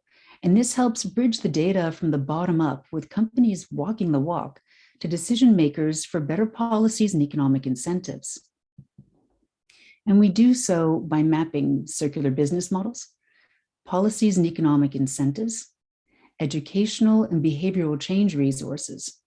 And we connect it to best-in-class frameworks, such as the European Environment Agency's framework for enabling circular business models in Europe, which was released earlier this year, looking at all of the cycle phases. Policies and economic incentives are developing that will not only support businesses to become more circular, but also to block those that don't. So if you're an existing business, there are a multitude of elements that you can look into to transition your existing business starting now. In the material phase, policies that are coming on safe and clean materials, binding minimum standards, phasing out of chemicals of concern and quality and safety requirements. And for sustainable material production, resource taxes on raw and new materials, the use of secondary materials. This opens up opportunities in the reuse of secondary materials, enhanced traceability, and being sustainable by design. In the design phase, with policies on durability standards and eco-design guidelines, supporting opportunities to design products that are customized, designed for disassembly, longevity. There's a growing market for prosumers who want to buy smarter and not cheaper. Within production and distribution, we're seeing the development of taxation on resource use and environmental impact, sustainable production and product policies. This will force existing businesses to either change their model or become irrelevant. In order to do so, we're seeing more and more investments towards SMEs, as well as R&D support. Opportunities lie in digitalization and online platforms, including local production and production on demand. When it comes to the consumption and stock phase, this is the use phase where massive opportunities lie in longer use, reuse as products, shared use. When combined with policies and incentives such as public procurement, reduced VAT on repair, sharing, and secondhand, startup and SME investment funding and support, we need to capitalize on business opportunities with repair and maintenance services and technology to support sharing platforms and product as a service models, as well as take back and resale platforms. Within waste, policies such as extended producer responsibility, quality requirements for recycled materials, taxes and bans on incineration and landfill, these are making organizations rethink their waste, and within the circular economy, look at monetizing waste streams that can go back into the cycle. Tremendous opportunities are available in rethinking products and services throughout the entire cycle, including the development of new markets. Not to mention the services that are going to be needed to be developed to support data sharing across the value network, but also with the knowledge sector. How are we sharing the information on impacts? With the public sector, how can we provide insight onto the impacts as well to be able to look at how they should do new incentives? But also, how can we share that data with users themselves and be able to have that data come back to the manufacturers at the same time? This is one example of our condensed case studies. In this case, it's the Materials Network. It's a pilot program in development in a variety of regions around the world, including here in the Nordics, to connect the ecosystem through the digital infrastructure that will enable the visualization and usage of waste streams. It aims to connect the ecosystem through increased operational efficiency, connecting industry and logistics hubs in short supply chains through really practical and effective tools, building collaborative networks across sectors to support increased collaboration and the mutualization of resources, because software is expensive, so collaboration is key. It is a regional cross-sector digital platform enabling businesses to connect and find solutions for secondary materials and byproducts. The platform aims to create an innovative ecosystem where one organization's waste becomes another organization's resource. The goal, new business opportunities and job creation. When it comes to cross-sector material marketplaces internationally, we've done a lot of research into what are the barriers, what are the issues, and what are the solutions. We clearly see that there are problems. Material waste streams are lacking visibility. And Ragna, in the last conversation from Fólk, was clearly showing that we need to be able to identify the supply and demand. We need to visualize the entire ecosystem. Many marketplaces are sector specific. If we're only looking at construction sector secondary materials, we'll never find the innovative new solutions where we can take agricultural waste and put it into textiles, textile waste into the built environment, and so on. Quality secondary materials are hard to source. We need to make sourcing and identification easy. Ragna had mentioned that the demand on her side included FSC certified.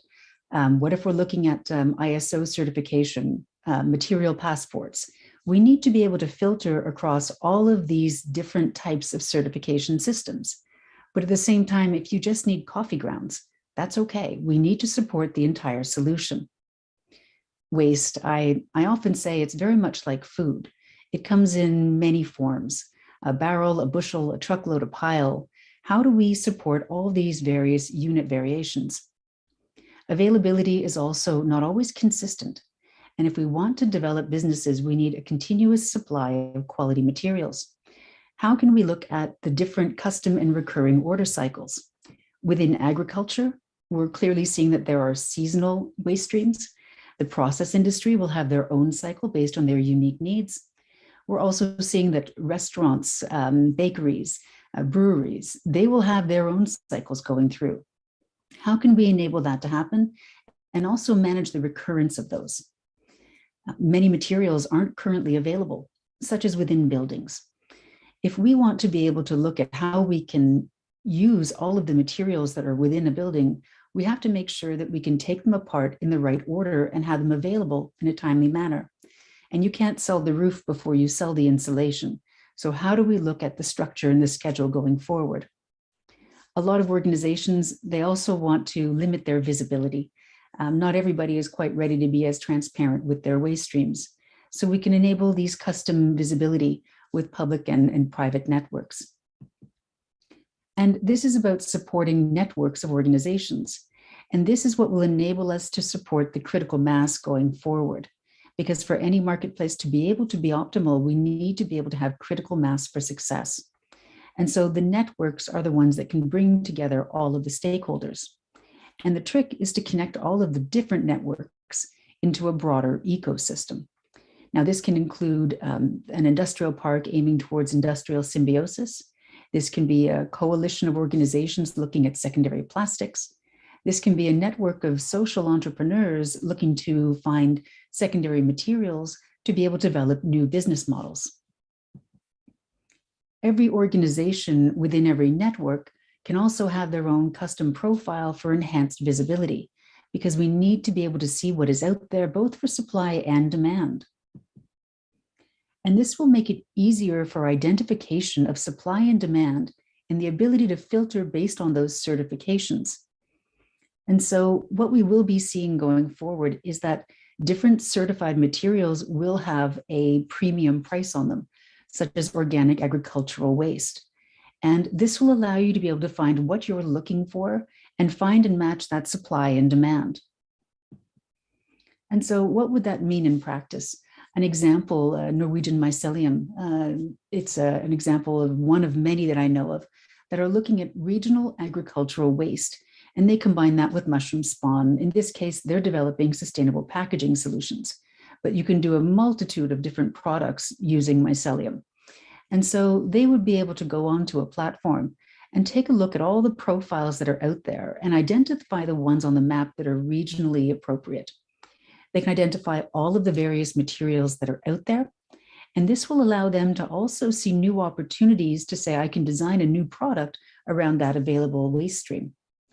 We can support the material marketplace to be able to have those secure transactions. But the magic is in the next stage, the services. These are the services that are going to be the new green jobs of the future.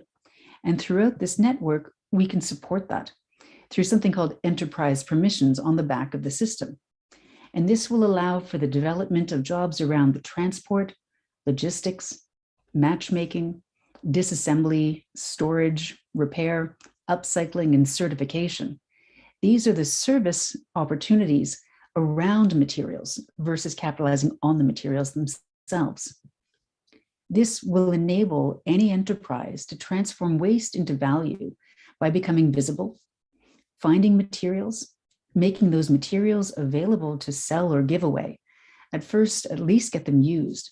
But this is the circular economy. It is time to start monetizing these waste streams. Organizations can market their materials themselves, but the reality is that not all companies are interested in dedicating the resources required to manage a waste marketplace. So they can supply their materials to others to do so. This enables the starting and expansion of businesses to sell materials and offer additional services, connecting a network for ecosystem transformation. And so the case studies on the Circular Regions platform. We are gathering the information and gathering data at a very granular level to be able to learn about best practices. We often talk about best practice mapping of circular business models. What we need to do is develop a better system for actually identifying these cases so we can learn from that. We gather data on a variety of aspects, including the scope of any circular initiative, from a hyper-local neighborhood sharing solution to an industrial multinational new product coming out on the market. We look at the location, geolocation data. We gather insight on the material inputs that are secondary and the circular products that are being produced. We look at the sustainable development goals. A lot of people think it's about number 12 and number 17, but we have data showing a multitude of initiatives that support good health and well-being. We identify the technology. Is this AI, blockchain, robotics, networks, sensors? How can we identify who's working in which technology? Who are the stakeholders associated with any of that, as well as the business model? One of the frameworks that we've also integrated is the societal readiness levels. Because for any circular initiative to be successful, it needs to be technically feasible, economically viable, environmentally sound, as well as socially acceptable. And so level 1 is the idea stage. You've identified a problem and you have an idea. Level 2, you identify the stakeholders and you work your way up in developing pilots and testing in the relevant environment, scaling up, taking in feedback. And this works your way up all the way to level 9, which is a societal readiness level that is just integrated into society. It's something we don't think twice about. It's part of our day-to-day lives, very much like borrowing a book at the local library. The data that we're gathering will help us learn what are the barriers and the enablers, and how can we get from that idea stage up there. One nice piece about this as well is that it also helps get rid of a lot of the greenwashing happening in circular economy right now. If you are a big linear company, but you've designed one pilot project that has a small scale there, you're only at level 3. How do we get your whole entire company to be up there at a level 9? And so I've gathered some case studies to be able to give some insight for the hackathon later on today. This is an example of a company in Norway, newly started. And right now, some of the problems are that in Norway, there's over 2 million sheep and lamb at pasture. There are around 4 million kilos of wool that are produced annually. 5 to 10% of the wool from Norwegian sheep is actually not even delivered to the wool stations for classification. A small part of this wool is used privately, whilst most is thrown away. This is meaning that we have up to about 400 tons of wool being burned, buried, or discarded in Norway every year. Ýrurari is turning this waste into biofertilizer and working with researchers to be able to say, how can we scale this? What are the impacts doing the soil testing? It's a very exciting use case, and any country that has a wool market and industry should be looking at how can we develop products around wool, a natural resource. Gruten in Oslo identified a waste stream, coffee grounds from all the local coffee shops and restaurants. This waste stream exists in every city and every region. They get access to free materials from local businesses supporting job creation and locally produced mushrooms that they then sell to local restaurants and consumers. One of the things that we have seen is that for any case that we look at, we identify, is it networkable? Is it scalable? Are we able to replicate it? I know of at least 6 organizations working with coffee grounds to be able to develop mushrooms, for example, and none of them are networked together. So they're having to learn from scratch all the time. If we network these together, can they learn from the best practice of what they're doing? Can they share their packaging, their recipes, what works, what doesn't? How can they make each other stronger? Greenie in Halifax, Canada, produces products based on freely available waste materials. And it's one of a growing trend of social enterprises that includes underutilized human resources in their model. In this case, it's immigrant women who are looking for integration and work experience. This is a win-win in any society. Norrlandspol in Umeå is a leader in Sweden when it comes to trade and repair of used wooden pallets. The company handles more than 3 million pallets per year. Their CEO points to the circular business model as an important factor, and in recent years, growth has been good due to increased awareness. Chop Value, I love this one, has a franchising model that can be set up in any city, remanufacturing disposable chopsticks into beautifully designed home and foodware, creating a movement to recycle one-time use bamboo chopsticks while striving for net negative carbon emissions and climate positivity. Cytiva, also in Umeå in Sweden, takes a sustainable approach to extend the life cycle of pre-owned instruments, keeping them in use and out of landfills. In addition to sustainability, giving emerging laboratories cost-effective ways to acquire high-quality life science equipment. From a local production standpoint, If a piece is broken and you have access to Fab Labs, you're able to go and manufacture those pieces and bring them back in to be able to have quality equipment going back on the market. My Turn, a public benefit corporation based in the States, supports hundreds of organizations in over 20 countries, including right here in the Nordics, and the Reykjavik Tool Library, to enable any organization to offer sharing or products as a service, including the digital infrastructure in the back office that helps solve many of the barriers that they encounter. I too started a tool library or a library of things in my local community. And I often recommend that if you are in a city that does not have one, either start one or support someone who's aiming to do so. And another example is Bright Eco in Sweden. They are upcycling old LED screens into functional lighting and offering it as lighting as a service. You can go onto the website and look at a variety of case studies, and you can identify them based on a variety of data sets. Something that we're thrilled to be announcing is that we've opened up for projects. The digital infrastructure that we have developed to be able to identify case studies can also support projects of any size or any scale, from a 3-month pre-project to a 3-year research and innovation project, looking at how can we understand the circular economy and learn from the data. We have completed our first project in Canada, looking at a focus on Canadian business circularity. You can go onto our website and look at the UMIO mapping, how we mapped from the local and regional perspective all of the stakeholders that are working together towards the circular economy, and the Nesodden report, where we looked at optimizing asset utilization and looking at all of the case studies in the share and repair area. We also have some very exciting upcoming projects. One of them is on circular hubs, networks, and clusters. If you have a case study that you would like to have included in this, we're gathering that information, and it can come from any stakeholder. We also announced on Monday our first project in India. This is supporting a data-driven circular economy by looking at a focus on Indian business circularity.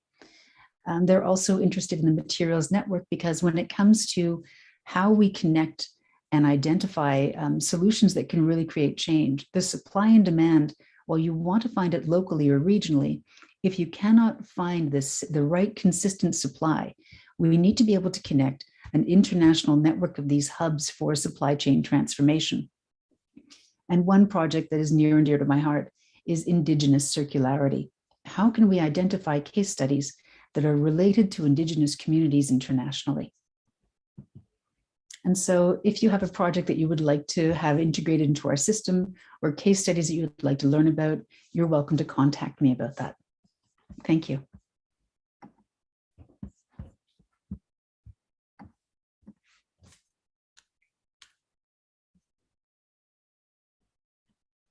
Hi, Cynthia. So we're just going to take a little break now to give people the chance to ask us questions via YouTube or on Facebook. And then Stefan's going to be joining you to ask you the questions. Thank you so much for participating. It's really nice to be able to finally work with you after talking with you for so long. So we're just going to give a quick break now, and then we'll be back in 35 for questions. See you soon. All right. See you soon.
Yeah, hi Cynthia.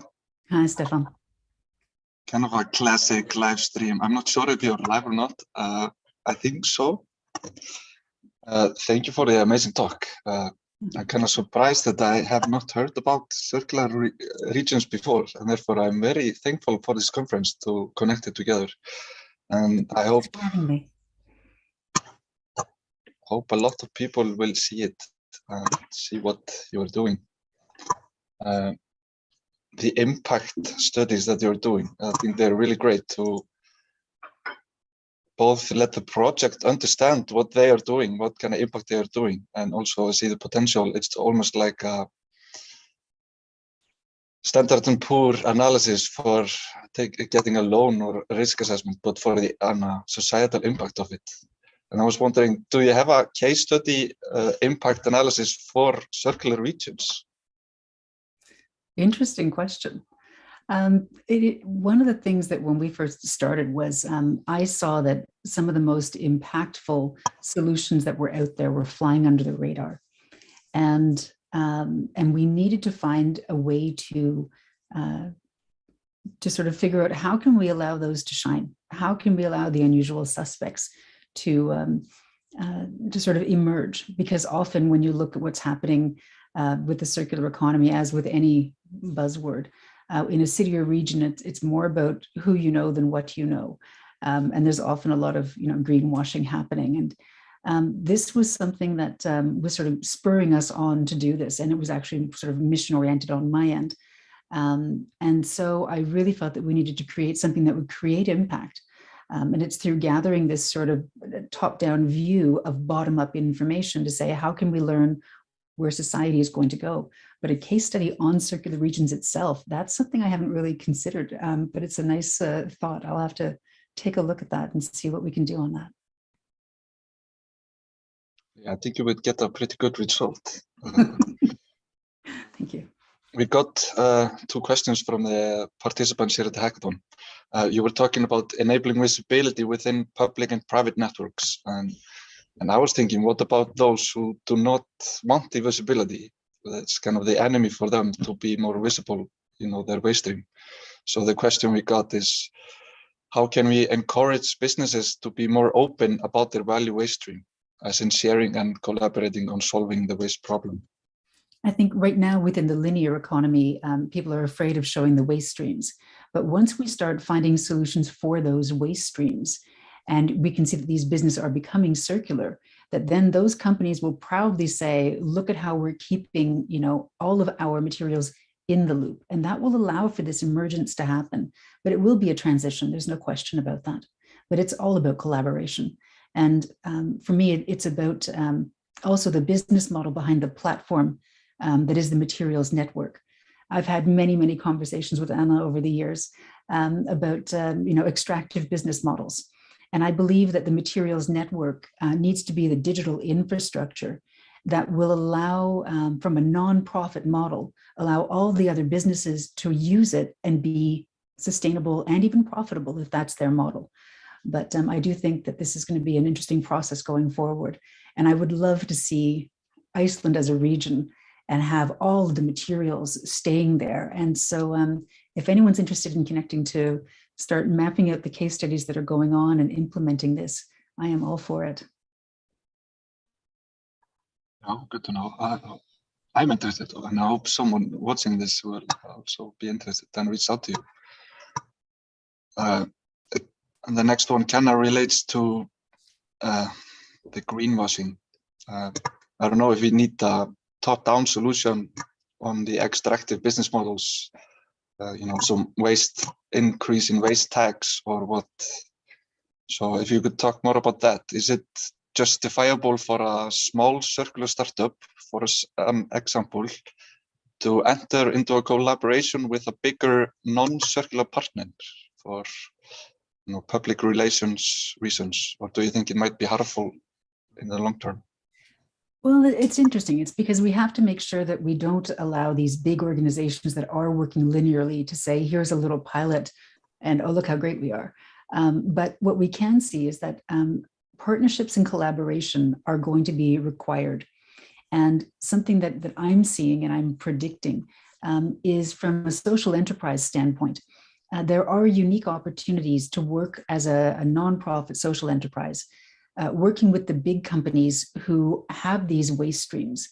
And what we're seeing is an opportunity for these businesses to start that also have inclusive jobs, that are bringing people that are currently outside of the workforce into society for a just transition. And the impact of that for me is worthwhile, because all of a sudden we have a significant portion of our society who feel like they don't bring value to society. And when someone gets brought into the loop and are part of it, we realize that they have, so many other impacts on improved well-being, better health and mental fitness. I mean, how do we look at, okay, if we start with these pilots doing public-private partnerships, social enterprise solutions, because right now the secondary materials that are required to get put into the system, the costs of the human resources are too much. It's not worth it yet. We haven't made the business models worth it. So I think transitioning by starting to work with these big companies, implementing, socially innovative business models will start shifting everything going forward. So I think we have to start, but we have to be aware through societal readiness levels, to say what are the metrics and the frameworks we can see to ensure that this isn't just a big greenwashing campaign. Yeah, exactly. I think it will always be difficult to compete in price when you're up against a big company that is exploiting human resources, as you could say. I also think that transparency in the value chain, by looking at, are you taking care of the people in your cycle there within the entire supply chain? That's going to be becoming much more important. And we're also seeing that like with solutions like Fairphone, for example, because while we're looking at sort of Europe and the business models and what can we do locally, as we move a lot of those jobs here, we're taking them away from countries where, these are the only few jobs that they have. So it is going to be interesting going forward as solutions like blockchain and distributed ledger tech are going to support transparency throughout the entire process, both in the human aspect as well as materials. Yeah, I think we need to have some hope in the technological solutions for colonialism and climate change and consumerism. I agree, and I'm a bit of a geek, so I think tech, it's not the answer, but it's definitely an enabler to help us figure things out better. I really like this social readiness levels. Often there are very great ideas out there, but society usually takes about 100 years to adopt it. So I'm thinking there are a lot of great ideas there, and especially a fan of all the mushroom and mycelium. I'm kind of annoyed that we don't just only use fungi and mycelium for everything yet. Circular regions, when you do the analysis of the social readiness level, are you offering some advice how to notch it up, how to make it readier sooner to be ready for society? Well, that is interesting. Right now, we gather a huge array of data sets. And what we're doing is we have a team now dedicated towards working on the visualization and analysis of that data, because it's about saying, all right, how can we look at data in a different way? How can we identify the gaps? And I think visualization allows you to see, oh, there's a big hole here. How can we start identifying these solutions? And long-term, as we get more case studies on here, to be able to apply machine learning algorithms, to be able to understand how we can prescribe the right policies, how do we prescribe the right economic incentives, motivate the right stakeholders to become involved, regardless of what sector they're working in. That's what's so exciting, and that's part of the driving force for why I get up every day. Yeah, exactly. And I see that you are aware that there are so many problems, so often the solution is to work together. Do you have any tips or any comment on that, how to work together? You mentioned the hubs. How's that going? I have a lot of thoughts on that. They aren't always great thoughts, because I've learned from experience just how difficult it is to get to a level where you're seen. One of the reasons that right now, everybody you talk to who's talking about the circular economy is getting up and talking about collaboration. And a lot of it is just words. They aren't actually doing it. People are fearful of competition. They're afraid that they're going to be having their business model negated. And one of the first things that we produced, and you can find it on our website, is the partnership methodology. And basically, I believe that for us to really make a transition, we need to be able to have competitors work together. We're going to see the exact same thing with a materials network. Right now, there's a multitude of material marketplaces in development. They aren't going to be talking to each other. We need to be able to look at how do we make everyone work together? How do we find a model that makes the pie bigger and that everyone gets a nicer slice? So we have some methodologies, and when someone writes to us and says they want to be part of the materials network, and I can put the link in the chat if you'd like, it's a survey that asks, who are you, what sector, where are you located, what do you bring to this partnership? And there's a whole variety of sets there. What do you want from being part of this partnership? And we look at the secondary materials, gathering information on supply and demand. And yeah, actually, I think it's on the materials network page on our website. And we've got people from all over the world now looking at this. And so we're seeing that Canada and the Nordics, when we've spoken to some of the biggest companies here, and as Ragna mentioned, how do you find a consistent supply? Because you can't necessarily find that material stream coming in at a local or regional level. When we start connecting these internationally and saying, all right, we're all going to work in a broader ecosystem for materials, that's when we can really change the game. But it is about partnerships.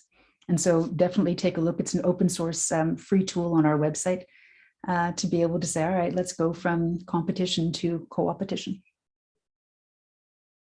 Sounds good. I think everyone should check it out. Maybe one final question, and if you want to add something to it, on your webpage, you have a learning network and it says soon. And my question is, how soon? January 11th. Okay. We're still, it's a 12-month program where at first we were sort of looking, do we make this an open broadcast, sort of stream it on every channel everywhere? We will have some events where we do that, but we are bringing together a learning network for a community of practice. So we can work together, figure out the barriers. How do you, finance a project where your feet touch the ground? And we're going to be focusing first on how do we look at a shared intelligence, a shared understanding. And it originally started from we have a lot of people in North America interested in what's happening in Europe. And so we'd originally planned on making that the bridge. But now we've seen that our partners at the International Council for Circular Economy in India have said, we'd like to also be a part of this learning network. So it's an evolving process. We're looking at the first 6 months of what is our structure going to be.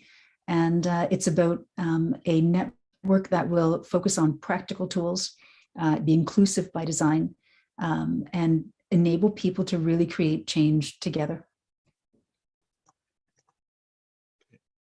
Sounds good. So for someone who is just hearing about circular regions first now and go to your website, what should they do? Create an account? What would be the next steps if they want to work with you? Take a look at some of the case studies, and in there you can go into the regions area. In regions, we've got the Umeå region and we have the Oslo region, where you can see how we aggregate from a place-based area. And I mean, for an example, if we were to set up Iceland as a region, what we do is we work through the concept of systems entrepreneurs. It's a concept that comes from the Skoll and the Rockefeller Foundation. These are circular economy experts in this case, who understand who everyone else is in their local and regional context. They know what the city's doing. They know what the companies are doing. They're working with, the startups and the NGOs, and they're able to activate the ecosystem. And internationally, people are looking for the tools to do this.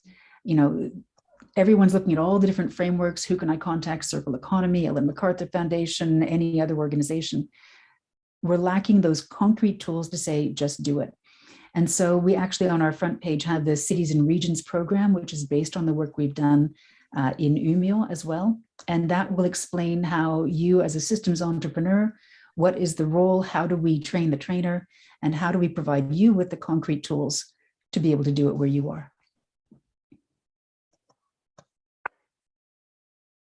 Yeah, maybe Reykjavik City will come to that soon.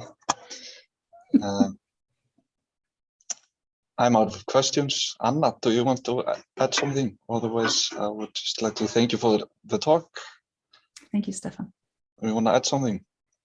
Hello. Actually, yes, we are actually in the process of setting up the Ringrásársetur Iceland, which is an NGO for circular economy in Iceland. And we're very much looking forward to work with circular regions and establishing some of that, here with us. I think it's important that we create a bridge. We don't particularly feel like we need to be taking place, but we want to give people the opportunity to have access to that information. And since we're being in contact with Cynthia for the last year, trying to basically get this off the ground, and obviously COVID took a big hit on us, we really want to be able to include that and make it available in our NGO so people can reach out to circular regions and then establish Reykjavik as one of the regions, or Iceland as one of the regions, and expand it that way. We have a lot of plans, so it's difficult sometimes to keep track and do one thing at a time, but we are trying our best and expanding as organically as we can. And you've been doing fantastic work. Stefan, just, Anna and I have been talking for years.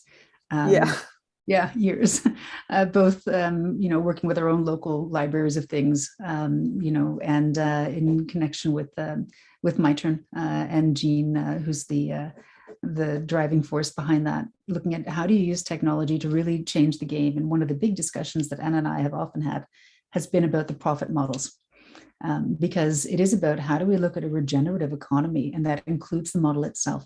So I look forward to seeing everything evolve in Iceland, and I'll gladly, help spur that on. Yeah, I'm very thankful that you managed to join us today live in person. It's so much nicer to be able to have these conversations versus sending you a recording. So I managed to clear out my schedule, and I'm happy to be here. Yeah, thank you. All right. So since we're all here, I might as well say we're going to go and take a lunch break now, and we'll be back at 2 o'clock with our next speakers. And then we'll be talking. We were supposed to have a round table at 3 o'clock, but a lot of the speakers, unfortunately, are not going to be able to join us. So what we're going to do is use that time to organize the hackathon teams that have signed up and don't have teams yet. And so we will send on the event page a link for a Zoom call, so the hackathon teams, the participants that don't have a team yet, can join the Zoom call, and then we can have a little discussion, maybe an icebreaker, and see who wants to be in which team and how we separate it. So have a good lunch, everybody. Thank you, Cynthia, again. Thank you, Stefan, for asking the questions, and we'll see you guys after lunch at 2 o'clock. Thanks for having me. Bye-bye.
Hi everyone, welcome back. I hope you guys can see us properly.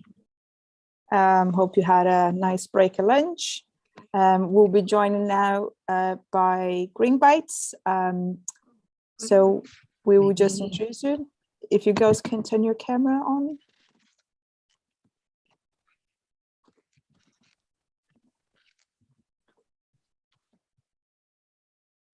Greenbytes, can you turn your camera on?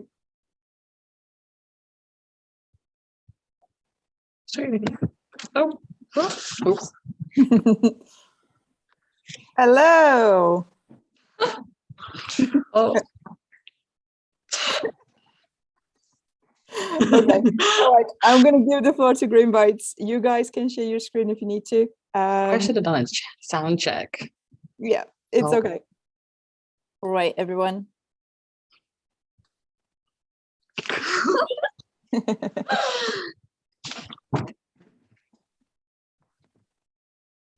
All right, we can see both of you.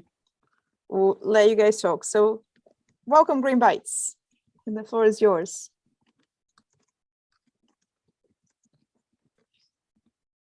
Oh my gosh.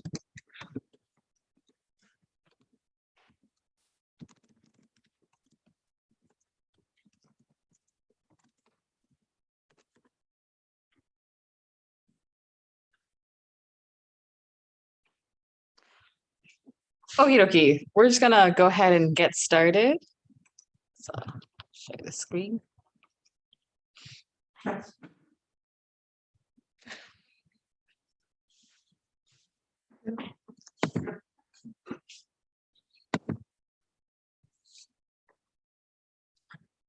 Oops.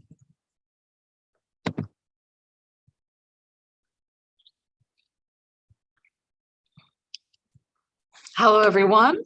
My name is Renata. I am the CEO and one of the co-founders of Greenbytes.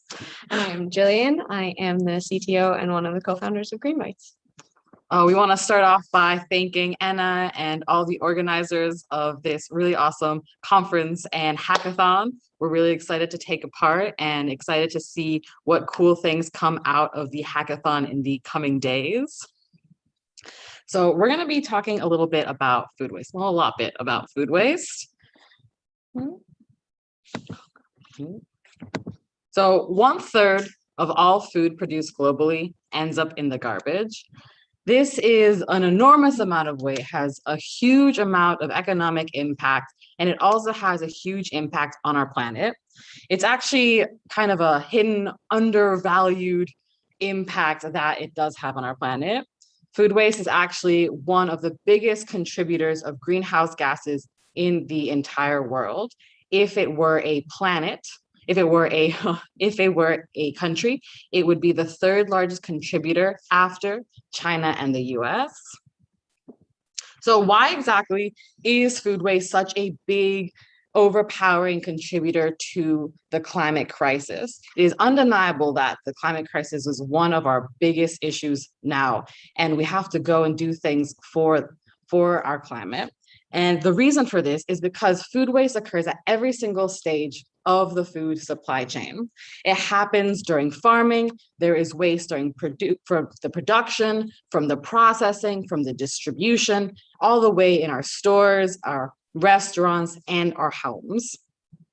And not only is there food waste at every single stage of the food supply chain, the later on that food gets wasted in our supply chain, the bigger the environmental impact it has. Say you throw away food in your house. That isn't just food in your house. That means it was the transportation it required to get to your house.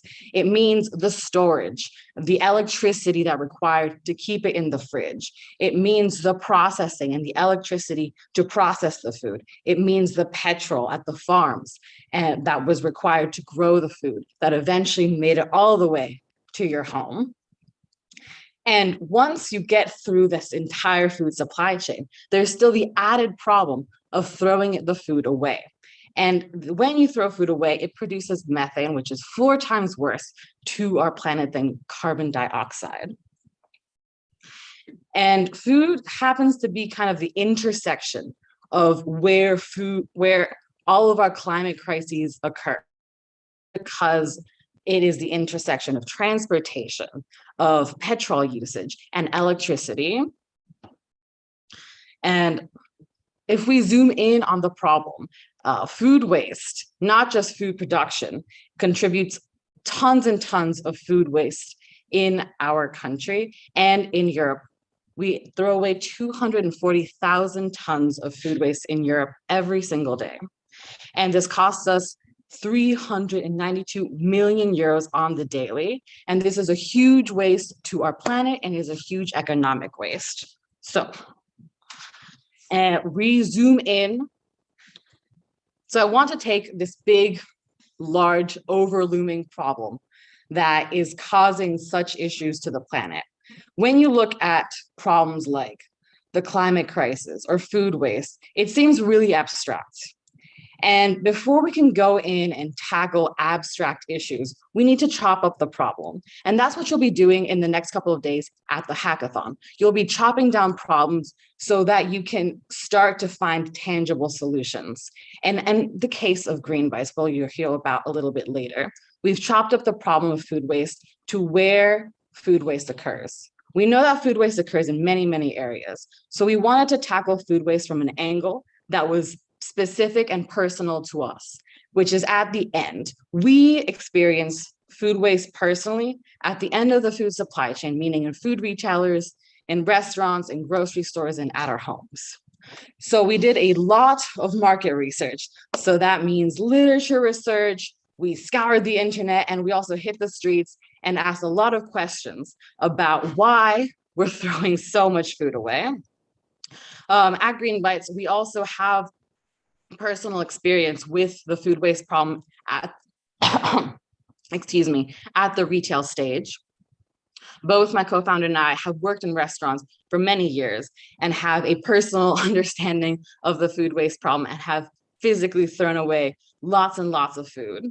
So we kind of went around and we asked other people and food retailers, why is this happening? Why is the reason that food is going to waste in such large quantities? Because it's not good for our planet, it's not good for the economy, and it's not good for the food retailers that are throwing the food away themselves. And a recurring problem showed up.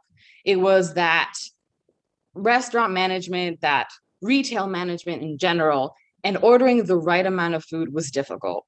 And the reason for that is that it takes a lot of time and a lot of organization to know what you have in stock. So that is where Greenbytes comes in. So the Greenbytes solution. We at Greenbytes have developed a cloud-based solution for food retailers to save money and reduce food waste. We tell retailers how much food they should be ordering, and to do this, we have developed a progressive web application that breaks down menus, tracks inventory, and predicts future food consumption using machine learning algorithms. We use artificial intelligence to make these predictions of like how much they should be ordering based on past sales, weather data, and holidays. Once we predict the future sales, we can use the menu breakdowns in the web application to suggest how much of each raw ingredients the restaurant should be ordering in the upcoming days. And if restaurants agree with this, they can approve it, or they can adjust it based on their previous knowledge, and they can compile one order and send orders to all of their distributors in one go. So our tech stack, we have machine learning models built in TensorFlow using Python. We use a recurrent neural network to make our predictions, and we have it deployed on Google Cloud platform using a Docker image. The front end is a React application, and the back end is in Firebase. So far, we are conducting 18 paid pilots at restaurant locations in Iceland, which is very exciting for us. And the food waste mitigation market worldwide is huge, massive. In fact, it's valued at 42 billion euros and predicted to grow a lot, as the compound annual growth rate is 5.6%. And it's really, really important that food waste is tackled from many, many angles, because we're just looking at one very, very, very small portion of where food waste comes from. So our competitors are our competitors, but also they're our comrades, because it's so important for everyone to work together to tackle sustainable problems like this. So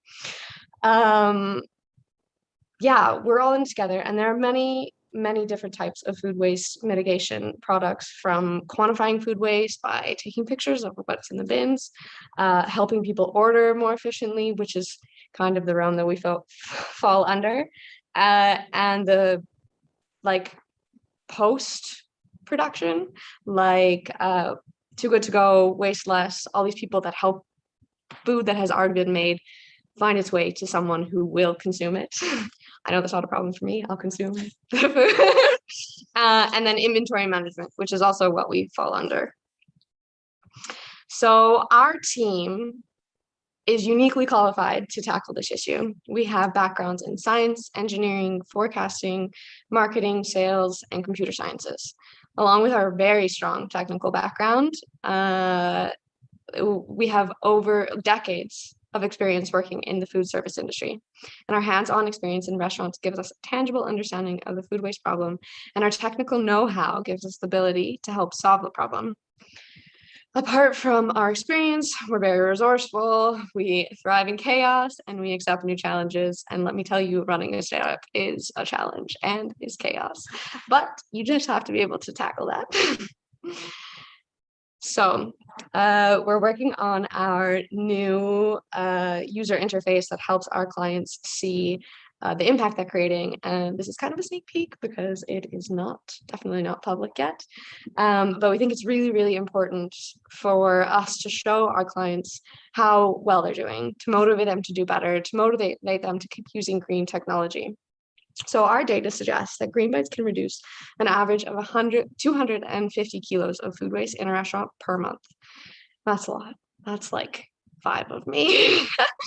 And this was calculated using the sales and order data from a local restaurant when we were testing our algorithms. This was then,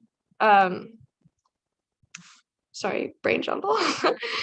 This is when we realized that this was not straightforward to do.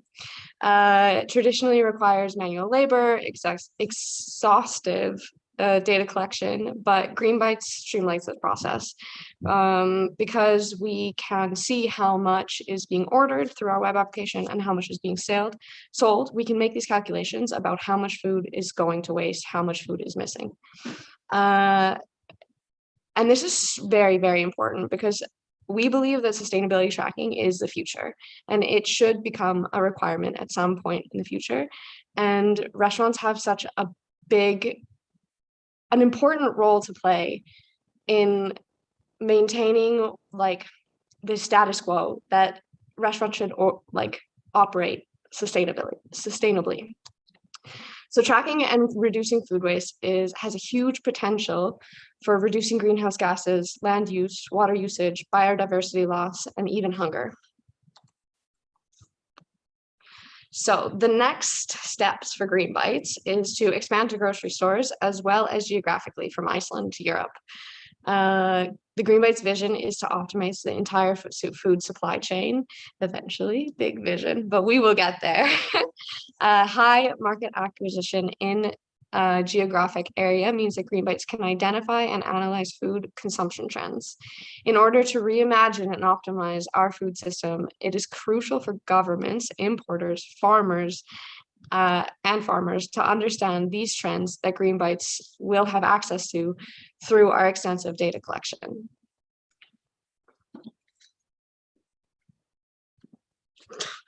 Yeah, so we talked a little bit about our impact, and we do have this one specific level of impact on food waste, which falls under many UN SDGs. Specifically under 12.3, there is a goal to reduce food waste by 50%, which is extremely ambitious in the next 10 years, I guess 9 years now. And it also trickles into climate action. It also has an effect on life below water and life on land. And we also touch on other aspects of the UN SDGs. There is a direct correlation between reducing food waste and hunger. And we also are in the realms of equality because we are an all-female run tech startup, which is very, very uncommon.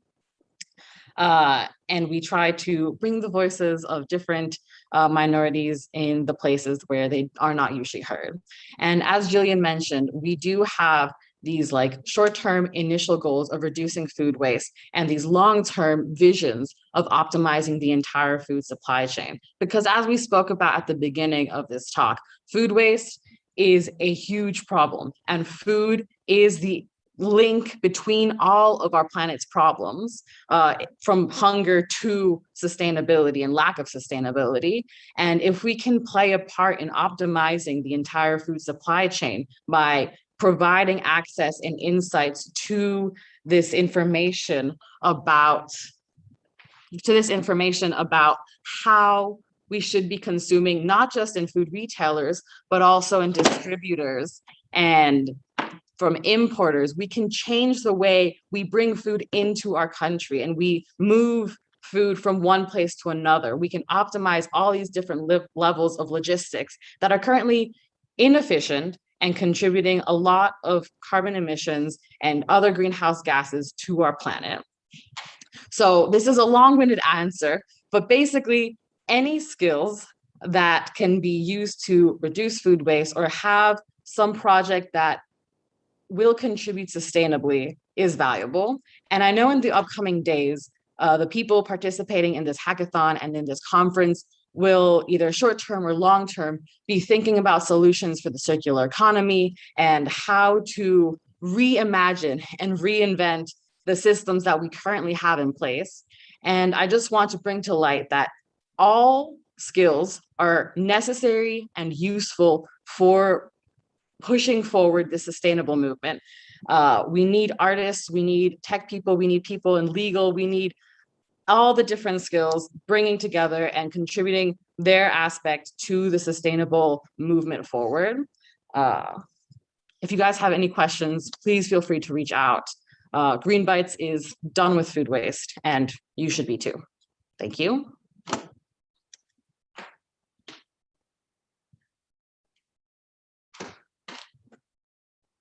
Okay, just 1 second. I'm just joining it in. I'll leave the screen up for like a little bit. Can't. Hello. I'm going to now bring to the table Stefan, who is going to be moderating the questions that he has received so far from Greenbytes. If you have any questions, you can either send on our YouTube page or you can send to us as Instagram or Messenger. We're available online and all the platforms. So welcome, Stefan. Hi guys, hi fellow comrades. Thank you for the talk. It's very informative and great to see how good you guys are doing. We have already one question from the hackathon participants. An earlier talk from Circular Regions, we're talking about the social readiness levels of solutions and projects. So the question was, what do you think is the largest social readiness level challenge in order to integrate your solution completely? I think it's a question about adapting to social readiness, because you're right. Like the previous talk mentioned, not all societies and all systems are ready to implement certain changes. And for our solution in particular, the way that we would adapt to this is by kind of adapting to the current social readiness. Our initial goal is to reduce food waste and it's to do good for the planet. But there is also an economic factor to our solution, in that when you reduce food waste, you're also reducing operational costs. So when we are doing these presentations, our main goal is to do good for the planet, but we also show people the economic benefits of doing good for the planet. And we start to kind of initiate these heuristic links of bringing together, oh, doing good for the planet is also good for my business. So we kind of like push the social readiness a little bit further by showing them that their current desires can be in line when you design it and redesign it and think from the very beginning how you want to implement your business. Yeah, exactly. And you said you had 18 restaurants going on. That's great. Was the project started when the COVID-19 started? And how was your... Yes, we are a COVID baby. The idea was definitely happening beforehand, but the algorithm and the application itself, that all got built during COVID times. Yeah, and I don't know if the machine learning algorithms were able to predict the COVID-19, but the restrictions must have had a lot of effects on restaurants, and probably a lot of food waste there. Oh yeah, there's a lot of research about how when COVID started, people were really aware of how broken our food system was, because there was no flexibility in how to redirect the supply of food. Like for like large hotels that have like fixed orders, there was from one day to another, like all this food that was supposed to be shipped to an amusement park that no longer was going there. So it definitely showed the weaknesses in our supply chain. And no, our algorithms could not predict it, but we did try tossing in COVID-19 data into our algorithm to predict future food consumption. We saw pretty low correlation, but it is something that we considered and have input, along with other external factors like the weather and public holidays and like day of the week, day of the month, and stuff like that. Okay, well, it's nice. You mentioned the food waste mitigation. Are you approaching that in a technical or a nature-based solution? I mean, a lot of people are doing compost, and would you say that would be the food waste mitigation to lower the emissions? I mean, that's not necessarily what we're doing. I mean, we take a preventative approach. Our approach is to prevent food waste before it happens.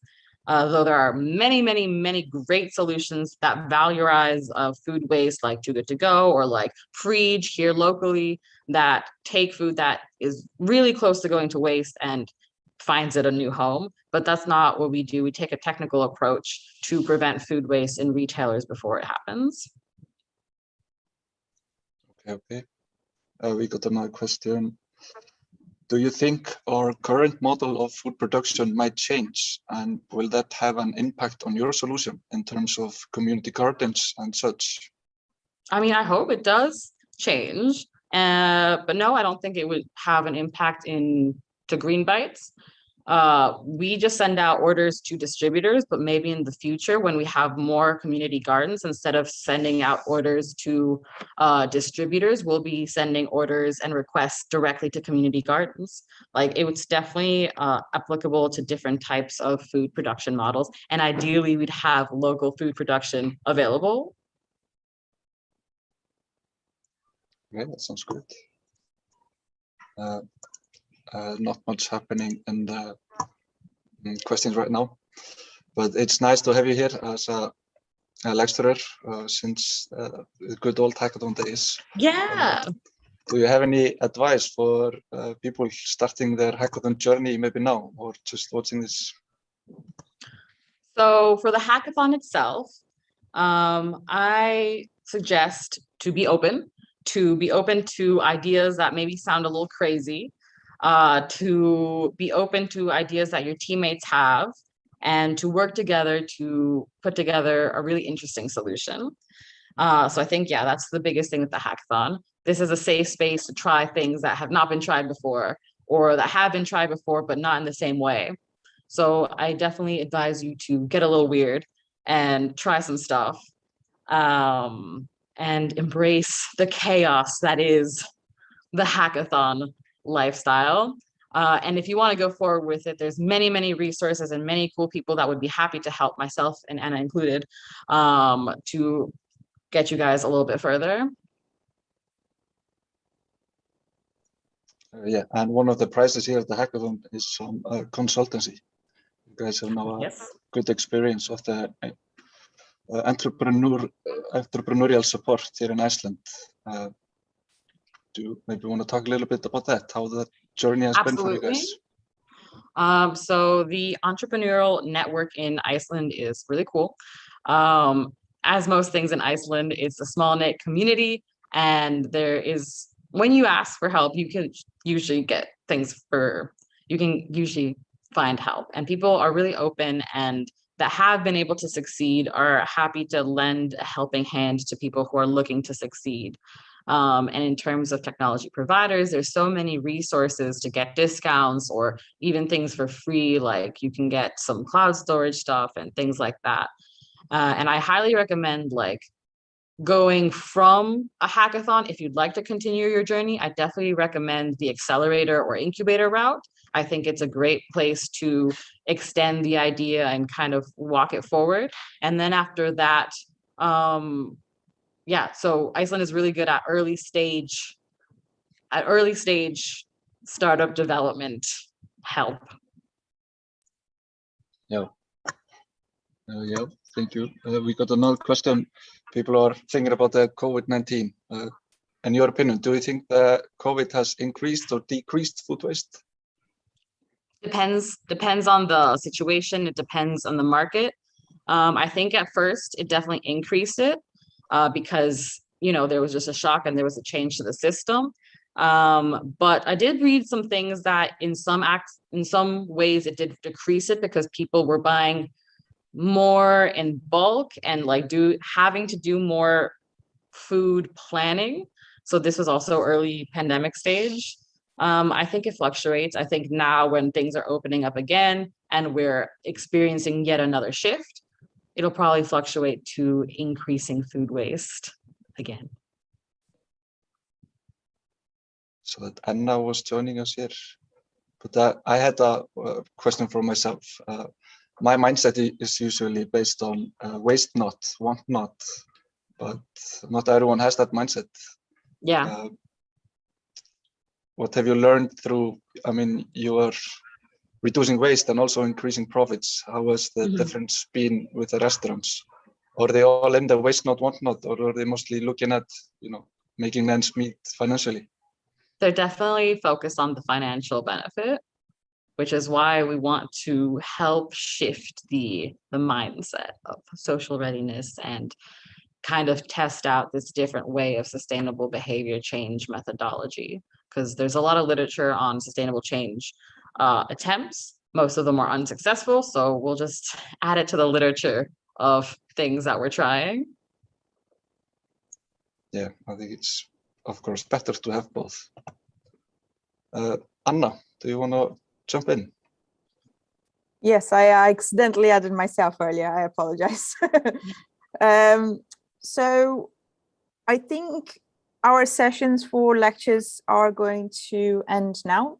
We'll be back at 4 o'clock with Ýr, who is an artist, and she's going to be doing a live workshop from her studio.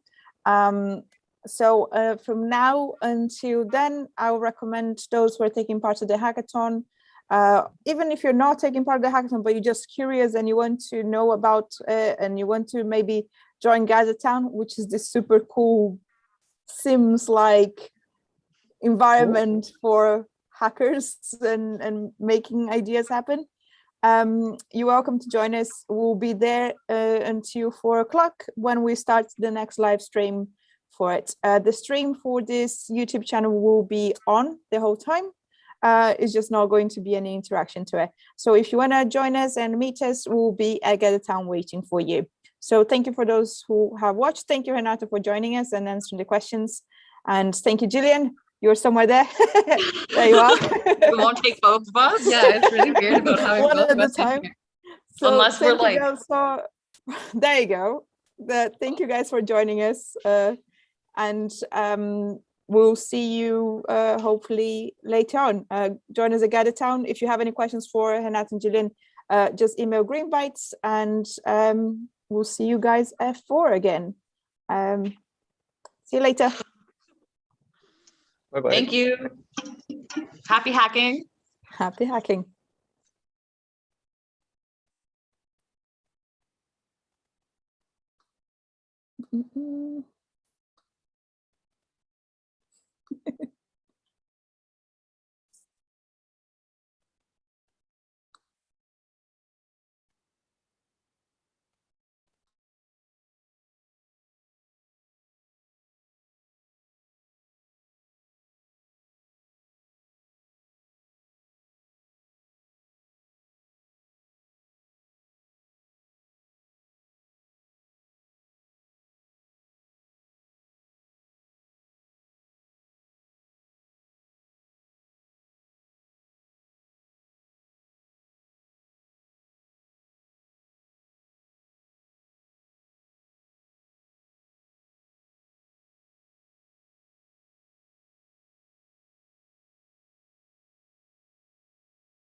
Hi, everyone. We are going to be joined now by Ýr, who's a designer and artist, as well as just gonna welcome the guys a second here. So we have Stefan and Hafele.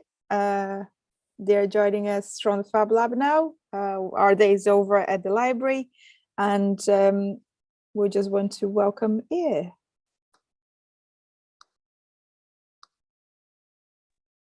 Hello, hi. 1 second. Do you hear me? Yes, we can hear you. Okay, great. Thank you for having me. You're welcome. Yeah, it would have been nicer to be in person, of course, but I'll try to make it as good as an in-person workshop. Yeah, should I wait like 1 minute until it's like 4?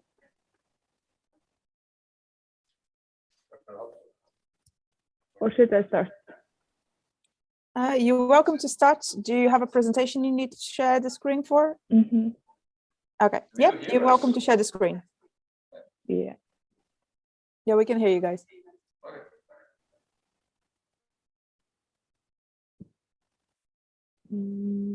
Okay.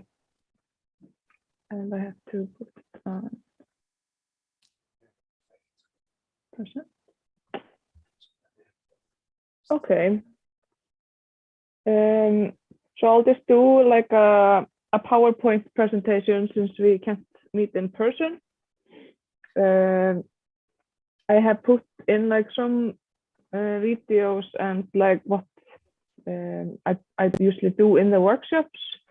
So you will be more like aware of what we would have done in a workshop, and there are like so many different techniques. So you can of course just think about what suits what you are thinking of doing, and maybe get some inspiration from how I work. But yeah, my name is Ýr Jóhannsdóttir, or Ýrurari, and I am a textile designer, and I'm also a teacher. I just recently graduated from the Masters of Art Education in Listaháskólann, and have been working with used sweaters that I kind of change. And I think the title Connecting Loops works really well for what I do, because that's what I'm doing all the time.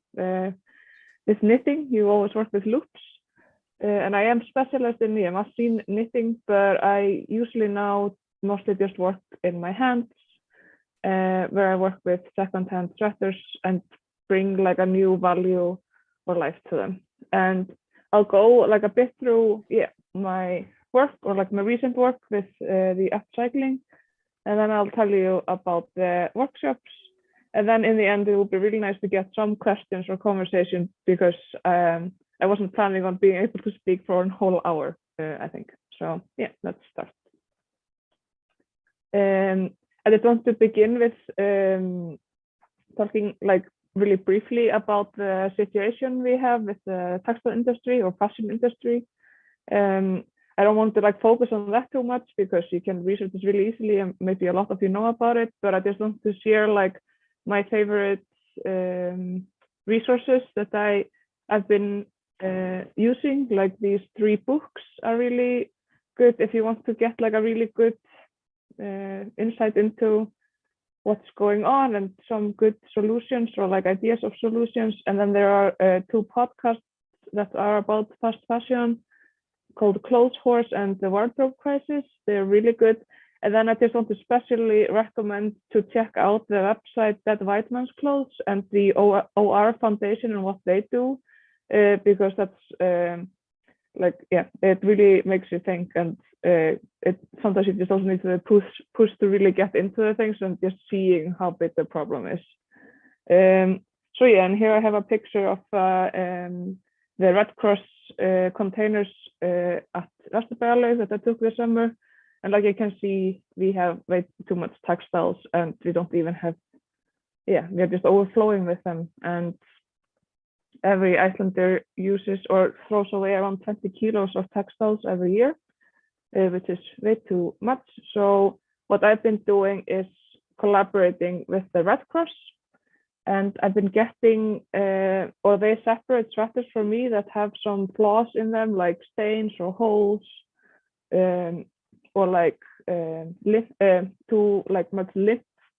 And I have been upcycling them or turning them into my own style of sweaters. And these photos are from last year's project I did with them for Design Watch called Pesa með öllu, or I call it sweater sauce in English.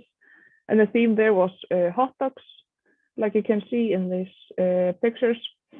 Because it was kind of like because it's a difficult subject, but how I work is kind of just going into the project with just positivity and humor, and just jokes can always like make the stress release a bit better. So that's kind of the approach in the sweater sauce project. We were just playing with the stains that usually get stuck on front of the sweaters when people don't eat hot dogs careful enough. And I collaborated with actors and director Snæfríður on like it was kind of, we called it a prevention fashion show, where we were like making stories about the sweaters and the situations they had with the hot dogs and how they got ruined and no one wanted them anymore, ending with like it was like a little story kind of, and also like funny and like interactive. And that was what I also wanted to share, is the importance of just collaborating with other kinds of artists that do different things than you. Then you also can like get an insight into what they're thinking. And I think these subjects of all the waste we have and all of these problems we have can be also easily put into other kinds of art mediums and like start a conversation in like another interesting, fun way. So that's why I want to share that project with you.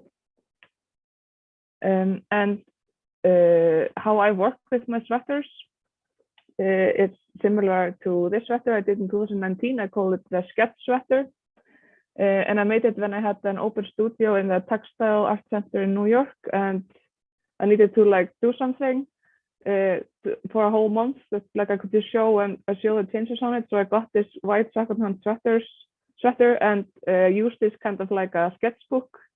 So it was kind of like an empty canvas, and I was just doing my kind of sketches on it, just with knitting, because I'm not comfortable with sketching with pen and paper, so I'm more comfortable with knitting. So it's also an interesting way to maybe find out what you are comfortable with is not necessarily always the ways that you are taught in school, that you always have to sketch with a pen and paper first. You also can just go the ways of what you're most comfortable with, and then things can happen. And then I used this sketch sweater to make other kinds of sweaters. It was just like to try out new ideas. Like you can't see it on it, but it has a lot of interactive like features. You can like put the tongue into the sweater and turn it into a pocket, and it can like wink at you, and you can wear the fingers on the sleeve, and it's like very playful. And I have used a lot of those ideas in my work since then. And here's like a fun slide a party slide of some sweaters that I made. Like you can see, they are all very playful, like interactive, and that's what I like, is kind of like turning these secondhand sweaters that kind of have lost their purpose, or like someone that bought them new and fresh in Kringlan or somewhere just got tired of them and got rid of it. And like, how can you turn it into something like fun and interesting and like a new like character that you can love and care for and stay with a bit longer. I like that idea to like characterize them a little bit and give them like a new value in a way of just playfulness. And I also play a lot with like how the body moves in the sweaters. So it's kind of just like, again, like an empty canvas, but you can wear it and it moves with your body, and it walks around downtown and like everywhere. You don't know where they go, and it's not like an exhibition piece. It's more like it's just out there in the society, which I always think is really fun and interesting. And it was just to slow down the slide. There was so many things going on. You can see here the cactus sweater and this tongue sweater I did for a project in Keflavik 3 or 4 years ago. And the tongue sweater you see on the right got very popular. and people were constantly asking me to make another one because I just make one of everything that I do. But the pressure was so much that in the end I was like, oh, how do I meet these people halfway? I don't want to mass produce my sweaters like somewhere where I can't see the process and I don't know what's going on. And I was kind of stuck, and I did also not want to spend the rest of my life making the same mouth and a tongue on secondhand sweaters I would find, because I wanted to do something more with my work. So the solution was to publish a Sleik-sýn, which is like a visual knitting pattern book, and people could then buy that book from me, and I kind of like gave them away the rights to copy my design. And in it is like a very visual pattern on how you can knit like a mouth and a tongue and add it to your secondhand or like old sweater that you want to make more fun and interesting. And it can easily be like your first knitting project. A lot of people have sent me pictures of it and told me it's their first try of knitting. And in the intro of the scene, I also tell people to just, then if they don't know how to knit, to ask a friend or a grandma or someone to help them. And I've got like a lot of really fun outcomes from Sleik-sýn, and people have told me they got their grandma or mom to help them learn how to knit. So also in a way they spent like a really nice quality time maybe with their granny or a friend. And I thought it was also interesting because, like, as I learned in my studies, it's like kind of like in a way how it's designed, the program of like going into textile design or art. It's like the ownership of your idea and how like you have to hold it really close to you.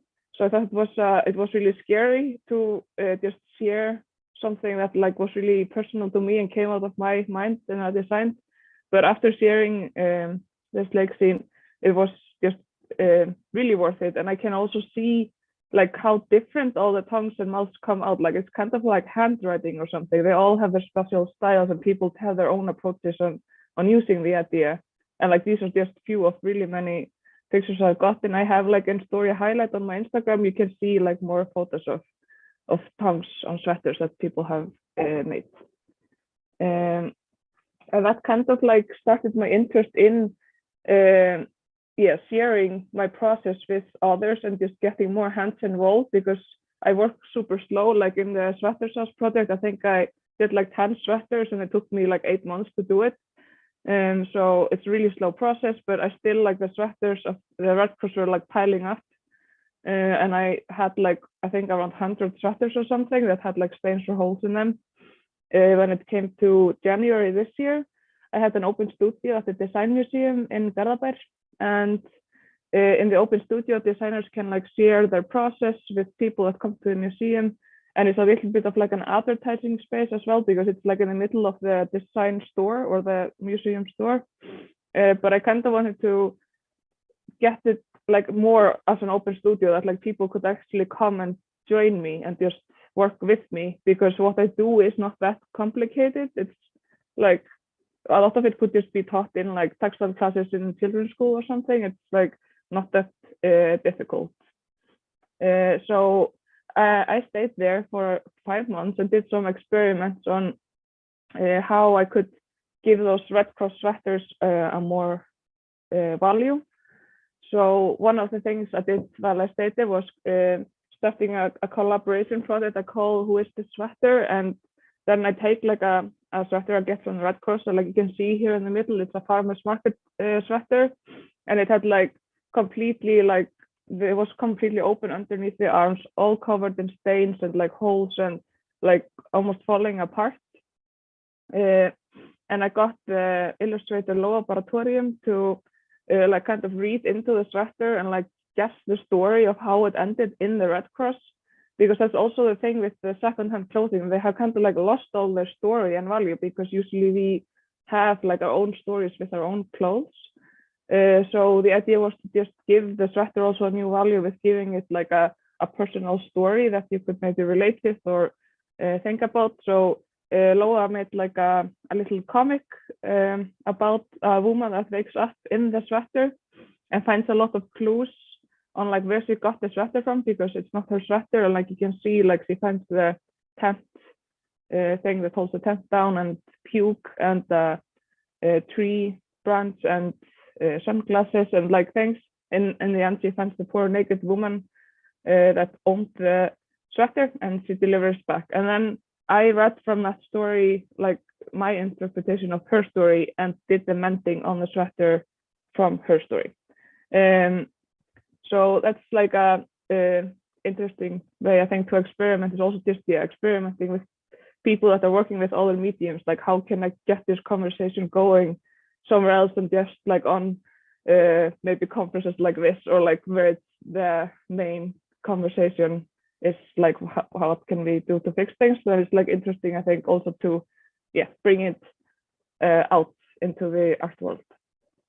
But in the open studio, I also had to figure out what to do with all of these sweaters that I had, and I did these like little marks, because it was in a design store, which is really expensive and fancy. So I wanted all the Red Cross sweaters that were no one wanted to get the same kind of value as the fancy things in the store. So I put these marks on all the sweaters that has 5 steps on it, and in the steps you have to look at the sweater, find out what it's made from, where it's from, and you have to try it on and be sure like it fits on you and that you're gonna use it. You have to think of like 3 different occasions you would wear the sweater, and 3 other pieces of clothing you already own that you would wear with the sweater. And if you are really sure this is a sweater for you and you're gonna take care of it, you could just take it with you. It was kind of like an agreement on just like that you're gonna take care of this sweater. And you didn't have to pay anything for it. You kind of just had to maybe write down your name, so I could contact you later and see how the sweater was doing.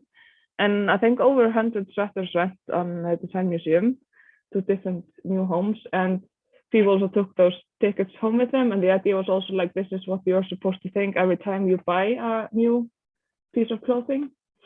And we started like a Facebook group where people could share the process on what they did with the sweater. And it's called Pesa með öllu, and it's still like people are still posting what they're doing with the sweaters. And you can see here like 2 pictures people posted in there. But then the main thing was the open creative mending workshops I did at the Design Museum. And you can see that, and that was kind of what I was going to be teaching today, was that kind of workshop. And you can see here the books I usually have at the workshop, and I have a bit more. I was just took this picture a while ago, and then people came down at the open studio in the Design Museum, saw what my work was about, and what kind of techniques I use. And then upstairs we had like this table, or like a buffet of like material, tools, fabric, and just different things that people could use to just kind of approach their sweaters or like their clothes they want to fix in their own way, because like what I make is kind of like really strange and maybe not for everyone to wear, of course. So I don't want everyone to come there and think they have to make something like cuckoo like I do. So people could more go through the books and think about like, what do I want to do with this sweater that like suits myself. And this was also part of my final project from my master's degree, and it was kind of the way of like social constructivism way of teaching is just I was just there to support and help people to like figure out their way if they needed help, but people just came and kind of on their own terms and worked independently and got access to all the tools and material, and then I was just there as a support and help if they needed any.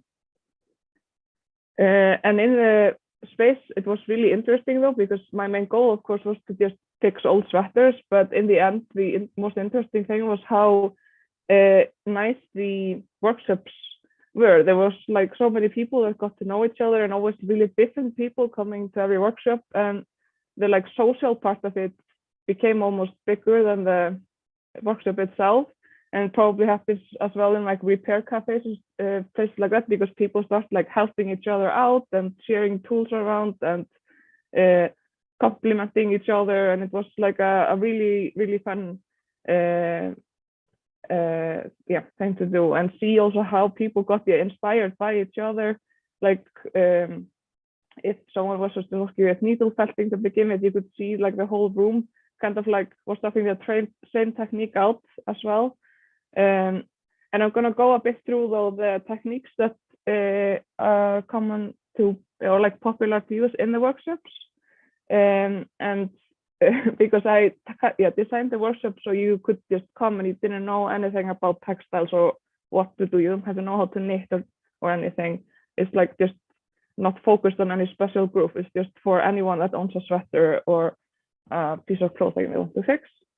And this is like it's called a knitting mini mill. It's maybe, I don't know if it's just interesting of a tool, but it's basically you just go like this, and then like a little worm of knitted yarn comes out, like you can see on these pictures, and they are really fun and interesting to embroider onto fabric, and people played around with that a lot. And it's also fun because it is basically knitting, but it's kind of like machine knitting, and you don't have to know at all how to knit to do this kind of work. So people and kids and adults like were just as equally interested in this little tool to play with. And like you can see here, you can also mix it with other kinds of techniques. Like on the left, you see I also always had on the workshops like single mittens, because the Red Cross also gets a lot of mittens, of course, but they get separated really easily in the flocking system. So they have like so many single mittens also in their storage. So I also get sometimes, single mittens, and people can cut them up and use as like patches or something, and like you can see on that picture. And then on the right, you can see some of that like needle felted into those hearts. He had like knitted the pink worms out. And people are also using making patches with leftover fabric. Like on the picture on the left, you can see a sweater from after, and I think she cut up like her old wool sock, this lady, to make like new patches on the sweater that like still fitted with the look of it. And that's also like what I also emphasize on in my workshops, is like you don't have to just focus on the stain or the hole that is wrong with the sweater, because maybe you just meant that little hole, but the rest of the sweater doesn't really fit with it.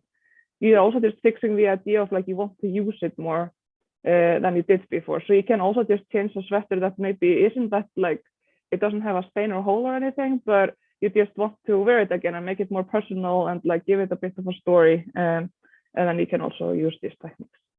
And then on the right, I don't remember what she was cutting up, but she was also using some leftover fabric to sew something with her sweater.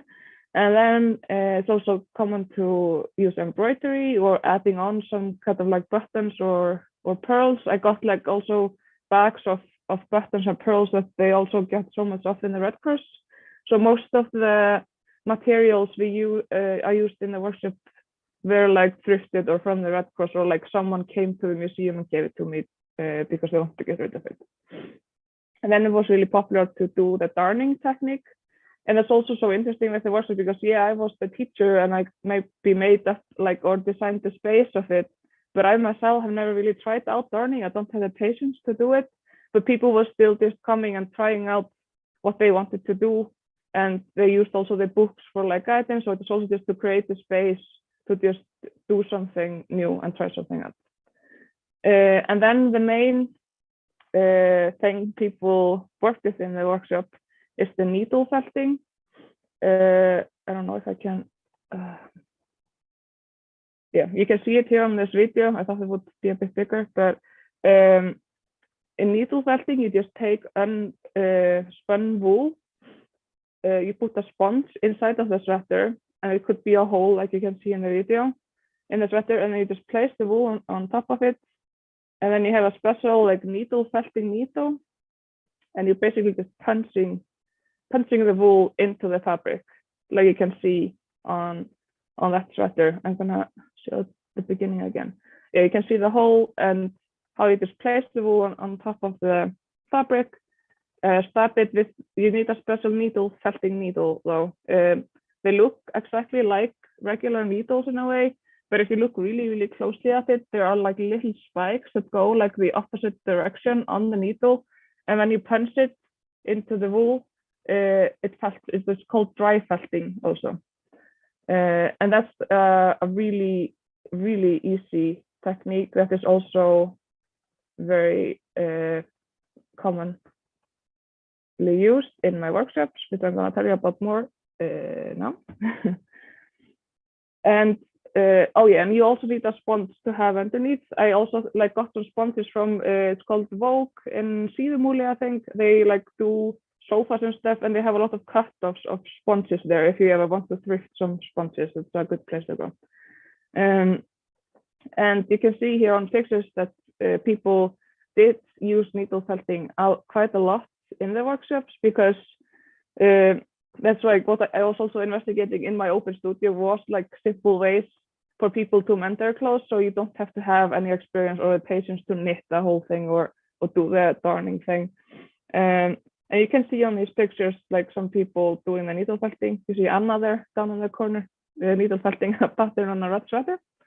And it's like you can either like needle felt over a hole, or you can also just use it as a decoration on a sweater. But you have to do it on like a knitted fabric, and kind of has to be soft, because I tried it on like hard cotton, and then the needle of the needle felting needle breaks quite easily. So it's best to have it on kind of like softer material.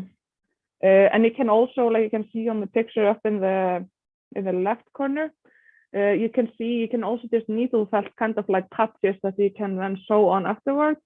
But when you do the needle felting straight onto fabric, you are not supposed to felt it at all before. You felt it straight into the fabric, and then it kind of like glues itself into the sweater. And I have another video on my Instagram if you're interested to see it going also into a washing machine. The like fire sweater I did, I put it just on a wool program, and everything still stayed quite well on it, and it kind of just felt it better, if anything.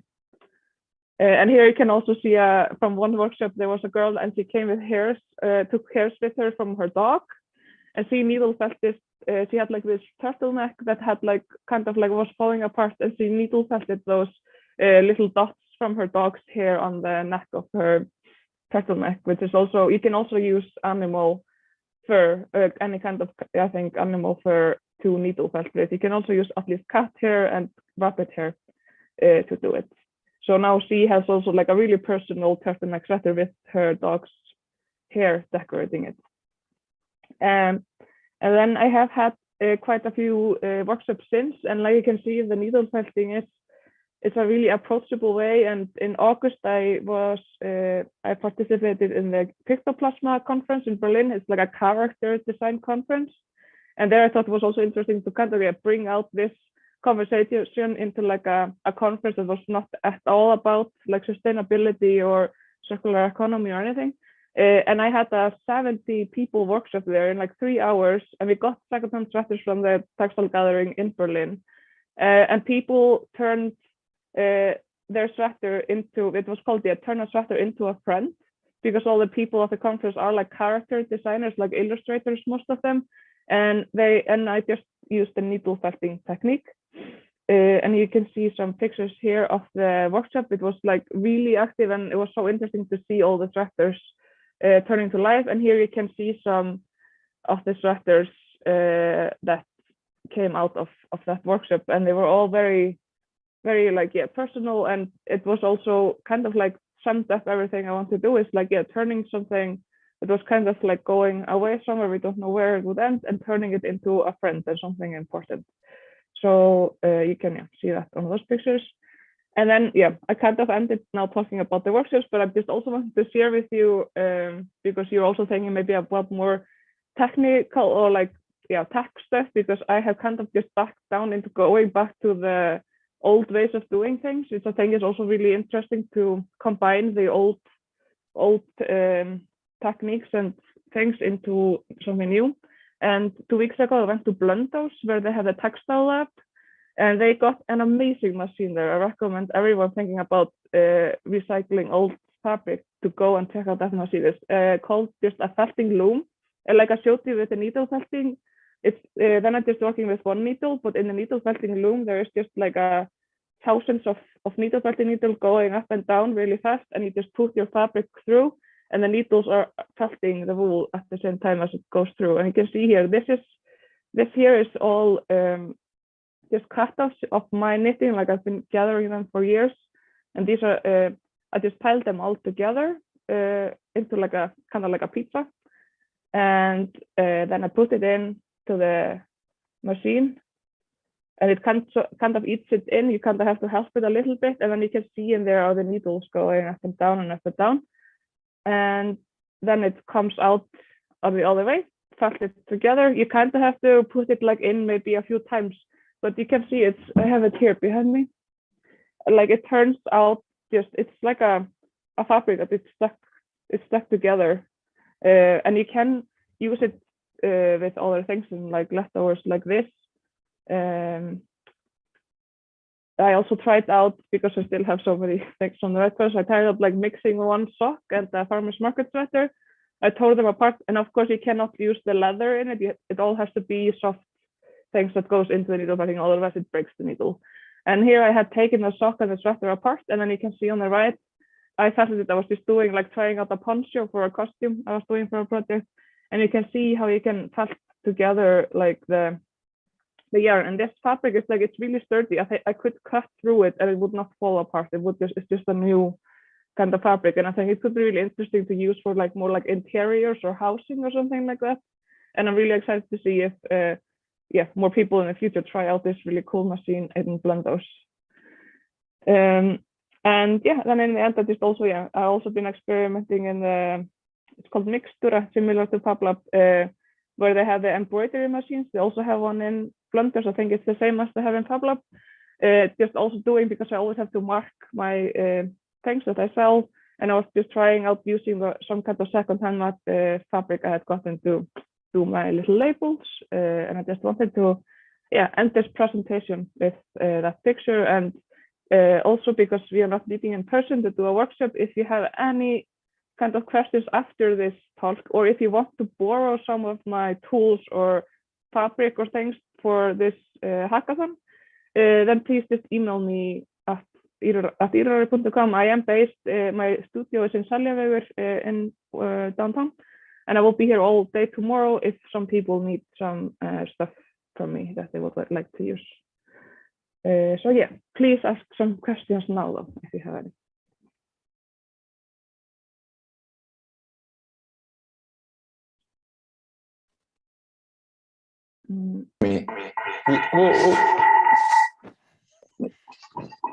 Hi, Ýr. Do you mind just stop sharing your screen, and then we'll... Yeah, I'm trying. It's just saying I can share something new, but I don't have to share anything at all. I think if you go on top, it should say stop sharing. There you go. Mm-hmm. All right, so Stefan and Hafle will be doing the mediating and asking the questions. Actually, Hafle was in Brandur and is one of the people that started it. Oh, okay. So nice to finally introduce you guys to each other. Yeah, it's a really cool lab. So guys, take away. We're having some feedback issues, so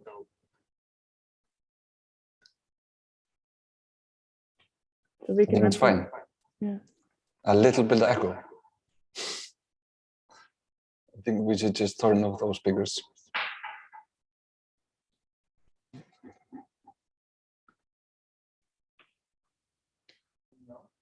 No?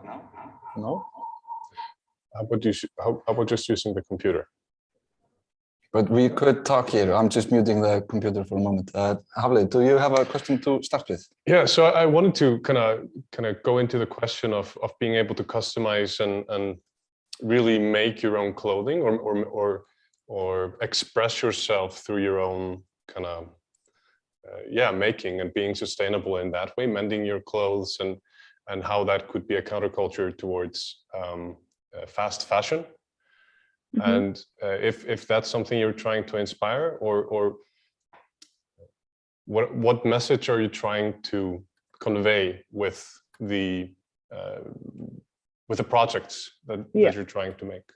So the main idea is that the things we already have and that exist, that they last with us longer, and everything that we buy and decide to own, we stay with it longer. It's just like in Iceland, it's just like nýtni, or like using it better and longer and taking care of it. It's not because it's not that long since like clothing has become like a consumer product, while clothing was just some like necessity that you kind of use, and then fashion became a thing. And it's also just really hard because I really like fashion, like I love clothes, but then it's just this really, really bad thing that comes with how we are making them today and how we approach them. So the idea is that you just have just being more ábyrgur, like responsible. Yeah, responsible for what you buy and what you have, and just taking care of it, and how you make it last also. And I also forgot, I have this like kind of vision of the future. Like my dream is that in the future we don't have like things coming in a lot of fashion, like new clothes. It's more like what kind of mending will become in fashion this year, or like color are you gonna mend your sweater this year? And that would become more of a trend, I think, because I think we will always have some trends and stuff like that going on. So yeah. Mm-hmm. I felt like in terms of blenders, for example, being able to make make the items you could use to repair, or having new techniques in order to repair, or even upcycle or cycle the clothing, make something new out of what you have. Just thinking of the material in a new way. And I mean, here traditionally we've used the wool, but now we have this abundance of new materials, not only just polymers and plastic, but also just access to hemp, for example, and other natural fibers that maybe weren't traditionally a part of our cultural heritage. So do you use mostly wool, or do you use other materials as well? The sweaters I get from the Red Cross, of course, are in very mixed materials, because we get anything, but I can't, because they get crazy much of things. So I can be a bit picky on, I don't want to get the H&M Zara sweaters that like I will spend all this time on fixing, and then the next week they're gonna be ruined anyway. So they do take apart from me sweaters that are made of natural fibers. There's another question that I think is interesting in this sense. Like, do you feel that having a connection to the cultural heritage of knitting, for example, do you think it's defining, or do you think it's freeing? Like, does it give you an additional tool, or does it kind of focus you into a specific pathway, if that makes sense? Yeah, so I think it's an interesting question. Like, I'm really happy like that I learned how to knit, and we have this kind of heritage, but I think it's also what is happening also more now, and I think all new generations do it all the time, is kind of like breaking those rules in a way. Because I remember when I learned how to knit and I was in textile class in school, it was very like, now you just knit and you do it like this, and this is just a knitted piece. Well, like you didn't really mix techniques together at all, or like did any experiments, and you just followed some patterns that you had to just read and do exactly what was said, and then it was wrong if you did it something differently. So I think it's really, really great that we do have this heritage, that we do actually have to learn it in school. But I think it's also like, but I know teachers are kind of getting more into the freedom of allowing students to go their own ways, I think. So it is, I think it's just good, but and also how we approach it is that we can also break all the, like it doesn't have to be the same all the time. Do we have any questions from the audience? Stefan has one. I think the 5-step sweater agreement is a pretty clever idea. And since this hackathon is also about introducing the right to repair, and just trying to Google it in Icelandic, there's nothing written on it on the internet yet, so it's kind of early stage in Iceland.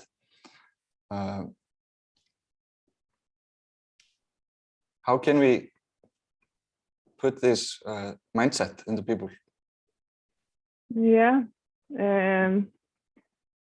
like always the thing to do when you want to get people to notice things is tell kids to do it in school. Then they go home and tell their parents, and they follow, like they also get more influenced, I feel like, than older people on things like that, or like they take it more seriously. So that's one thing to do, but I don't know, it's also just we need clearer rules about things, and more about stricter rules about what big companies and the money people can do. Yeah, I think it's also a good example of the consumeristic culture in Iceland and the fast fashion. I noticed only recently there was this documentary about this huge textile waste mountains somewhere in Africa, and people buy clothes and buy clothes, they need more clothes, and then they send it out, and they think they're doing such a great favor to the global south. And I saw you mentioned the book. I'm going to do a little book recommendation. I'm listening to it. It's, also just follow Atja on Instagram. She is really great.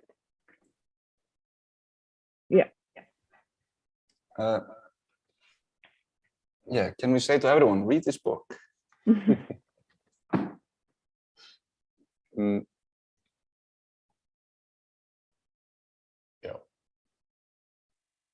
And also, I just recommend the OR Foundation that I mentioned in the beginning, that White Man's Clothes website, and all they are doing is very interesting. And also, I think her name is Lisa or something, she went to the podcast of Clothes Force recently, and it's very heartbreaking, but it's very important everyone to listens to what they're saying and what they are seeing there.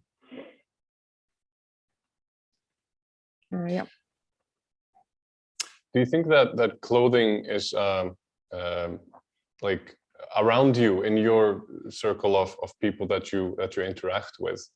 Where do you see the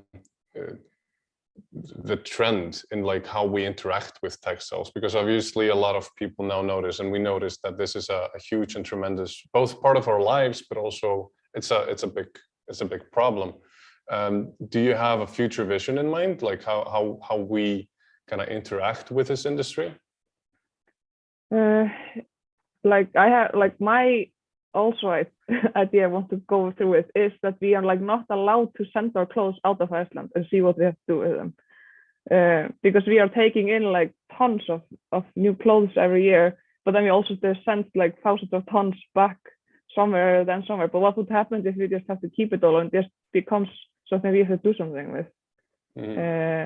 And I think also then people will actually start to see the problem, and they just are not allowed to throw away their clothes, because it's also sort of interesting with clothes. It's not food or something that you consume it, and it's a luxury thing to be able to buy all the new fashion and the new trends.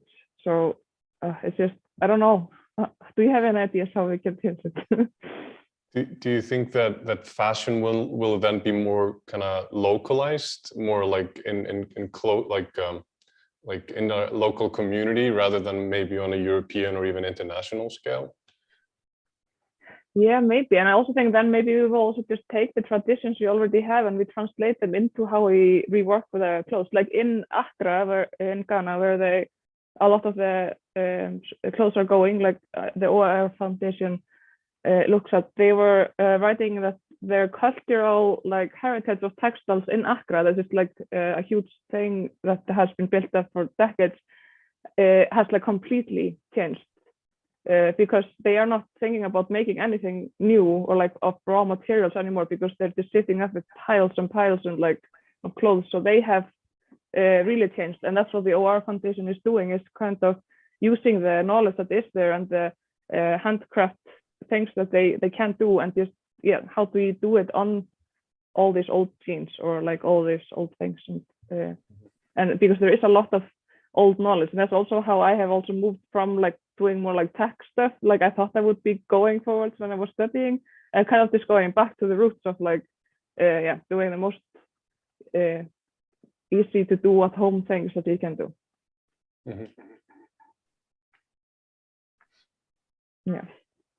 How much time do we have?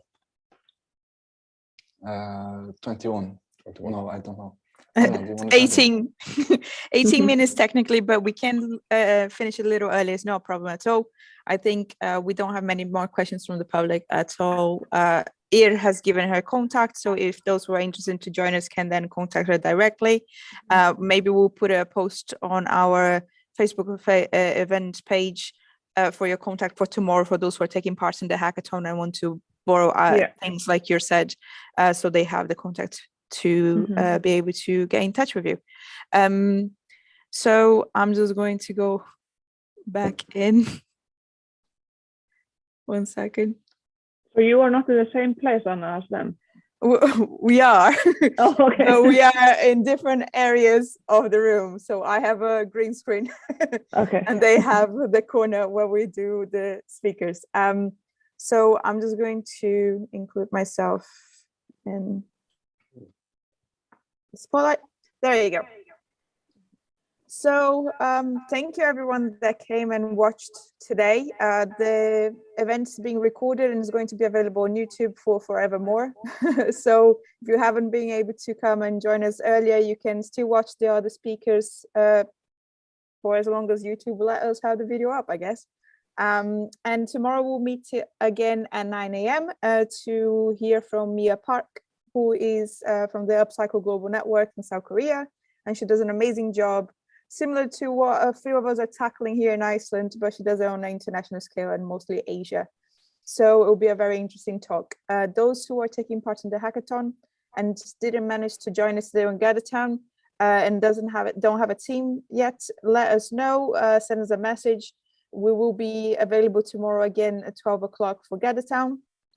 And that way we can interact with each other. We know that this is far from ideal, the COVID situation, but I don't know if you guys are following up the news. It just came out today that further restrictions are being imposed from midnight tonight. So it's important, and I'm glad that we decided to move this online so we can continue doing the project and the event. So again, thank you guys, and I'll see you tomorrow. Stefan, Hafe, you have anything you want to say before we go? No, I just wanted to say thank you, Ýr, for a very inspiring talk. It was very interesting to see your projects, and I wish you well. Thank you, and thank you. Thank you for having me. Yeah, thank you. I want a sweater. Yeah. I want to make my own sweater, maybe. Yeah. See, maybe we should just get together at some point and make another sweater. I have two now. All right, guys. Thank you very much, everyone. I'm just going to remove you guys from the spotlight. Yeah. Thank you. All right, everyone. Thank you very much. I'll see you tomorrow, 9 o'clock.